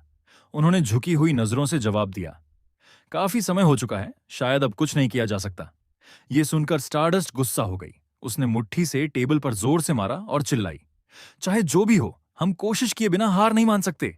इनोसेंट लोगों को बचाना हमारा काम है। हीरोज एसोसिएशन के लीडर्स ने काम होकर कहा, हमने हार नहीं मानी, बस कहा कि सक्सेस की संभावना कम है। और तभी उन्होंने कहा कि उन्होंने हेल्प के लिए किसी को बुलाया है। तभी दरवाजा खुला और अंदर आया एक ए क्लास हीरो, शैडो वॉकर, जिसे लोग किंग ऑफ द नाइट भी कहते हैं। वो अनॉयड होकर बोला, तुम लोगों ने मेरी नींद खराब कर दी। स्टारडस्ट ने उसे देखते ही मुस्कुरा दिया, क्योंकि उसे एहसास हुआ कि अब थोड़ी आशा बची है। शैडो वॉकर का रिकॉर्ड लेजेंड्स जैसा था। उसने अपने पहले ही मिशन में एक एस क्लास विलन को हरा दिया था। शैडो वॉकर एक नाइट बेस्ड हीरो था। उसकी पावर्स अंधेरे में बहुत ज्यादा स्ट्रांग थीं, लेकिन दिन के वक्त लड़ाई करने पर उसे बहुत थकान महसूस होती थी। उसने कहा, मैं बस वहां तक जाने में हेल्प करूंगा, फाइट नहीं करूंगा। हीरोज एसोसिएशन ने मान लिया। फिर उसने अपने पावर्स एक्टिवेट किए और स्टारडस्ट को लेकर हवा में उड़ गया, प्लेन की डायरेक्शन में। लेकिन दिन के टाइम एनर्जी ज्यादा खर्च होने की वजह से वो बीच रास्ते में ही थक गया और एक बिल्डिंग की सीढ़ियों पर गिर पड़ा। स्टारडस्ट ने जल्दी से उसे शुक्रिया कहा और अकेले आगे बढ़ गई। एग्नोस्टिक अपने कैमरों से ये सब देख रहा था। उसके फेस पर संतुष्टि की ईविल स्माइल आई। उसने सोचा, फाइनली मेरी प्लान की मेन कैरेक्टर आ गई। तभी उसने फिर से प्लेन के पैसेंजर से बात की। अब फाइनल क्वेश्चन का वक्त आ गया है, लेकिन अब जवाब पूरे प्लेन से नहीं, सिर्फ एक व्यक्ति से आएगा। वो व्यक्ति वही था जिसने पिछले 9 क्वेश्चंस के आंसर्स सही दिए थे। अब उसकी ये गलती पूरे प्लेन की मौत का कारण बन सकती थी। इगोस्टिक ने टीजिंग टोन में कहा, टेंशन मत लो, हम पहले एक छोटा सा इंटरव्यू करते हैं। उसने पूछा, कैसा लग रहा है तुम्हें फाइनल राउंड तक पहुंचकर? अच्छा लग रहा है क्या? वो घबराया हुआ आदमी हांफती आवाज में बोला, इट्स अ ह्यूज रिस्पॉन्सिबिलिटी, थोड़ा डर लग रहा है। इगोस्टिक ये सुनकर जोर से हंसा और बोला, रूल्स याद है ना, तुमने अभी आवाज निकाली, यानी रूल तोड़ा। इसका मतलब तुम एलिमिनेटेड हो। प्लेन के लोग चौंक गए। वो व्यक्ति रोने जैसा हो गया। इगोस्टिक ने फिर आर्टिफिशियल सिंपैथी दिखाते हुए बोला, चलो ठीक है, क्योंकि तुम आखिरी कंटेस्टेंट हो, मैं तुम्हें माफ करता हूं, सब लोग गलतियां करते हैं। वो आदमी रिलीफ में आ गया और लगभग रोते हुए बोला, थैंक यू। प्लेन के पैसेंजर्स को लगा कि अब बचने की उम्मीद है, लेकिन इगोस्टिक फिर जोर से हंसा। वो उस आदमी के टेरिफाइड एक्सप्रेशन पर हंसता रहा। बताया गया कि इगोस्टिक ने पैसेंजर से जो कहा वो पूरी तरह झूठ था। उसने बिना किसी दया के अंतिम कंटेस्टेंट को एलिमिनेट कर दिया। जैसे ही उसने ऐसा किया, प्लेन के अंदर एक ह्यूज एक्सप्लोजन हुआ। एक्सप्लोजन ने पूरे कैबिन को वायलेंटली शेक कर दिया और पैसेंजर्स अलर्ट हो गए। ये बॉम्ब प्लेन के एक विंग में छिपा था और ब्लास्ट के बाद प्लेन तेजी से नीचे शहर या कहें उस आइलैंड की तरफ गिरने लगा जहां प्लेन को उतरना था। इगोस्टिक स्क्रीन पर यह सब देखकर एक डेंजरस स्माइल के साथ सोच रहा था, मैंने अपना काम पूरा कर दिया है, अब स्टारडस्ट का टर्न है जो आगे बढ़कर लोगों को बचाए। उधर स्टारडस्ट ने पूरे मोटिवेशन के साथ रेस्क्यू मिशन शुरू करने की तैयारी की, लेकिन जैसे ही उसने प्लेन को देखा जिसे बचाना था, वो फ्रीज हो गई। उसका चेहरा पूरी तरह फीका पड़ गया। उसके सामने प्लेन सीधा नीचे हाई स्पीड में गिर रहा था और फ्लेम्स से ढका हुआ था। स्टारडस्ट खुद नहीं जानती थी कि वो इस आने वाले डिजास्टर को रोक भी पाएगी या नहीं। उसने कांपती हुई आवाज में अपने ईयर कम्युनिकेटर एक्टिवेट किया और हीरोज एसोसिएशन के प्रेसिडेंट से पूछा, अब हम क्या करेंगे? प्रेसिडेंट ने कहा, हम अब कुछ नहीं कर सकते। अपनी सेफ्टी पर ध्यान दो और प्लेन को गिरने दो, मुझे अन्य मामलों को देखना है। उसने कॉल कट कर दी। यह सुनकर स्टारडस्ट बहुत गुस्से में आ गई। उसने गुस्से में अपनी मुट्ठी बंद की। खुद को पावरलेस महसूस करते हुए घुटनों के बल जमीन पर बैठ गई। उसने कहा, मैंने एक ट्रेन को रोका था जो 100 किलोमीटर प्रति घंटा पर आ रही थी, लेकिन ये तो एक प्लेन है। मेरे पावर्स इसे रोकने के लिए क्लियरली इनसफिशिएंट है। उसके दिमाग में उलझन शुरू हो गई। हीरो होने की जिम्मेदारी और ये सोच कि उसकी ताकत कम है। उसके सिर में दर्द शुरू हो गया और पुराने दर्दनाक यादें सामने आ गईं। जब उसके पास कोई पावर नहीं थी और उसके माँ पापा को एक बुरे इंसान ने मार दिया था, तब उसने बदला लेने की कसम खाई थी। इस याद ने उसके गुस्से को और बढ़ा दिया। उसने जमीन पर पंच मारी। अब भले ही उसके पास वो शक्ति थी जो तब नहीं थी, फिर भी वो उसी हेल्पलेस सिचुएशन में थी। उसकी आवाज टूटती सी लगी, रोने के करीब, और उसकी आंखों में डेस्परेशन साफ दिख रहा था। वहीं इगोस्टिक अपने चिल्ड मूड में ईगो बेस पर बैठा था और सोच रहा था, ये एयरप्लेन अटैक तो पिछले अटैक से आसान था, घर बैठे कर दिया। लेकिन तभी हान सीओ ने चिंता जताते हुए कहा, कुछ गड़बड़ है। स्टारडस्ट वहां पहुंच गई है लेकिन वो कुछ नहीं कर रही। इगोस्टिक ने शॉक्ड होकर स्क्रीन की तरफ देखा और चिल्लाकर पूछा, मेरी स्टारडस्ट के साथ क्या हो रहा है? उसने नोट किया कि स्टारडस्ट के कान में कम्युनिकेटर है। उसके माइंड में एक आइडिया आया। उसने हान सेओ से पूछा, क्या तुम उस कम्युनिकेटर को हैक कर सकती हो? हान सेओ ने कहा, हां। इगोस्टिक तुरंत बोला, टाइम वेस्ट मत करो, अभी कनेक्ट करो। कुछ ही सेकंड में हान सीओ ने स्टारडस्ट के कम्युनिकेटर को हैक कर लिया और उसमें कंट्रोल हासिल कर लिया। इगोस्टिक ने स्टारडस्ट को सीधे कहा, हेलो, मैं हूं ए क्लास विलन इगोस्टिक। स्टारडस्ट उसकी वॉइस सुनते ही गुस्से से भर गई और उसे इंसल्ट करने लगी कि उसने टेरर अटैक किया है। इगोस्टिक ने उसे शांत करते हुए पूछा, क्या तुम यहीं खड़ी प्लेन के क्रैश होने का इंतजार करोगी या जाओगी लोगों को बचाने? स्टारडस्ट ने और गुस्से में कहा, बेवकूफ, तुमने ही प्लेन गिराया है और अब मुझसे उम्मीद कर रहे हो कि मैं इसे रोकूं। ईगोस्टिक ने काल्मली कहा, कोई और नहीं है जो प्लेन को रोक सके, सिर्फ तुम कर सकती हो। स्टारडस्ट ने रोते हुए कहा, इम्पॉसिबल। प्लेन 1000 किलोमीटर प्रति घंटा की स्पीड से गिर रहा है। अगर मैं सामने गई तो मेरा शरीर राख बन जाएगा। और तुम बार बार जोर क्यों दे रहे हो? तुम चाहते हो कि मैं मर जाऊं? ईगोस्टिक ने शांत आवाज में कहा, मेरा पर्पस तुम्हें मारना नहीं है। मैं ट्रस्ट करता हूं कि तुम प्लेन को रोक सकती हो। अपने हाथ और पैरों में पूरी ताकत डालो, उड़ो और टकराकर प्लेन को रोक दो। कोई दूसरा हीरो ये नहीं कर सकता। स्टारडस्ट ने कांपती आवाज में कहा, यह सब क्या चल रहा है? तुम तो एक विलन हो।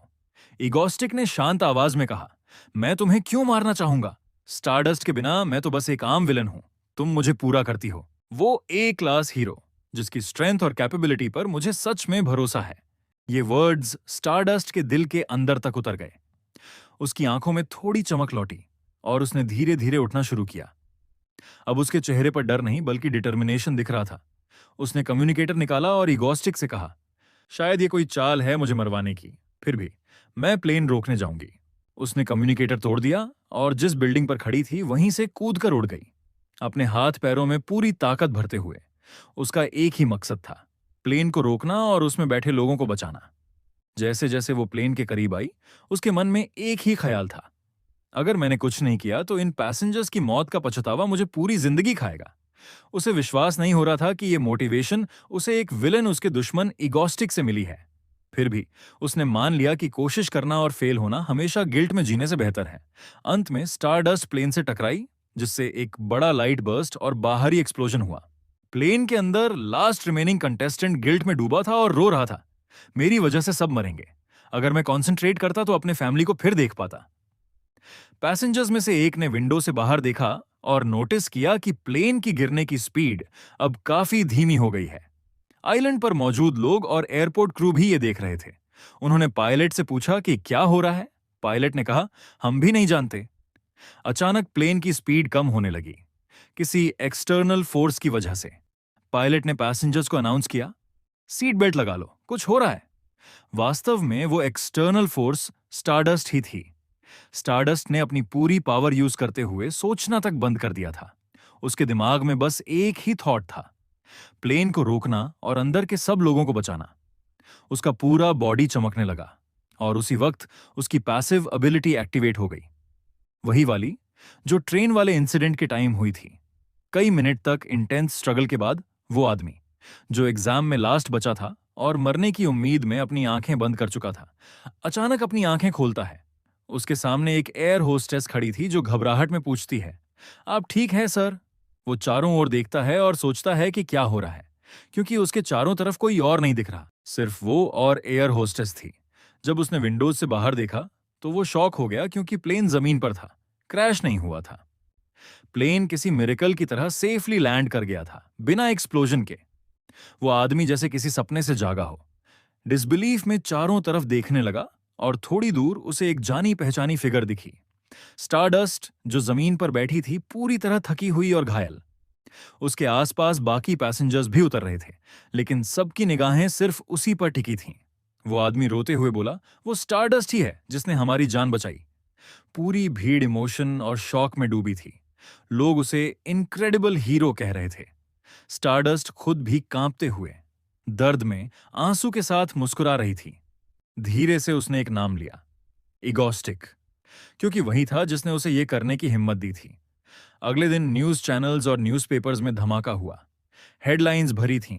स्टारडस्ट ने गिरते हुए प्लेन को रोककर हजारों लोगों की जान बचाई। हर देश में स्टारडस्ट के पावर की तारीफ हो रही थी।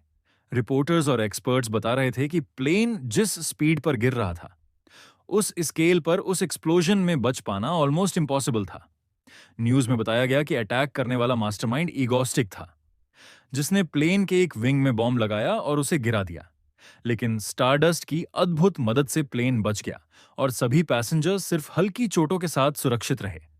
कई देशों में स्टारडस्ट को हीरो के रूप में रिस्पेक्ट और एडमायर किया जा रहा था, लेकिन कुछ एक्सपर्ट्स को यकीन नहीं था कि किसी इंसान की ताकत इतनी हो सकती है कि वो एंटायर एयरप्लेन को रोक सके। टीवी पर जब ये सब कवरेज चल रही थी, तभी एक लड़की, हारू, जो असल में स्टारडस्ट ही थी, ने टीवी बंद कर दिया और पानी पीने लगी। उसके बाद सीन में दिखाया गया कि हारू ने शावर लिया था और लाइट वेट कपड़े पहने थे। तभी उसका फोन वाइब्रेट करने लगा। कॉल उसकी एक साथी हेरोइन का था। वो लड़की शांत टोन में बोली, मैंने पर्सनली हीरोज एसोसिएशन के प्रेसिडेंट से बात की। तुम्हें ऑफिशियली छुट्टी दे दी गई है। स्टारडस्ट को विश्वास नहीं हुआ। उसने पूछा, तुम मजाक तो नहीं कर रही? सच में छुट्टी मिल गई? दूसरी तरफ से आवाज आई, सच में, कल तुम पूरे दिन आराम कर सकती हो। मैं भी छुट्टी पर हूं तो सोचा साथ बाहर घूमने चलते हैं। हारू एकदम एक्साइटेड हो गई और खुशी से बोली, परफेक्ट, कल रेडी रहना। फोन के उस पार हंसती हुई हेरोइन साइकिले बोली, मैं शैडो वॉकर को भी बुला लूंगी। तीनों ए क्लास हीरोज को साथ में थोड़ा ब्रेक मिलना चाहिए, वो ये डिजर्व करते हैं। कॉल के बाद हारू बालकनी से शहर की तरफ देखने लगी। उसे याद आने लगी ईगोस्टिक की वो बातें जो उसने उसके सबसे कठिन वक्त में कही थीं। जब कोई उस पर भरोसा नहीं कर रहा था, तब एक विलन ने उस पर विश्वास दिखाया था। हारू खुद से सोचने लगी कि ईगोस्टिक ने मुझे मोटिवेट क्यों किया प्लेन बचाने के लिए? अगर उसे इतना विश्वास था कि मैं सफल हो जाऊंगी, तो फिर उसने ये अटैक क्यों किया? उसे ईगोस्टिक के फाइनल वर्ड्स याद आए, अगर तुम नहीं होगी तो मैं सिर्फ एक ऑर्डिनरी विलन रह जाऊंगा। हम दोनों एक दूसरे को कंप्लीट करते हैं। वो सोच में डूब गई। ईगोस्टिक के सारे एक्शंस कंफ्यूजिंग थे। उसे लग रहा था जैसे ईगोस्टिक हर चीज पहले से जानता है कि कैसे खत्म होगी, लेकिन उसकी इंटेंशंस अब भी मिस्ट्री थीं। हारू ने तय किया कि उसे ईगोस्टिक की पास्ट एक्टिविटीज पर रिसर्च करनी होगी। तभी उसका फोन दोबारा बजा।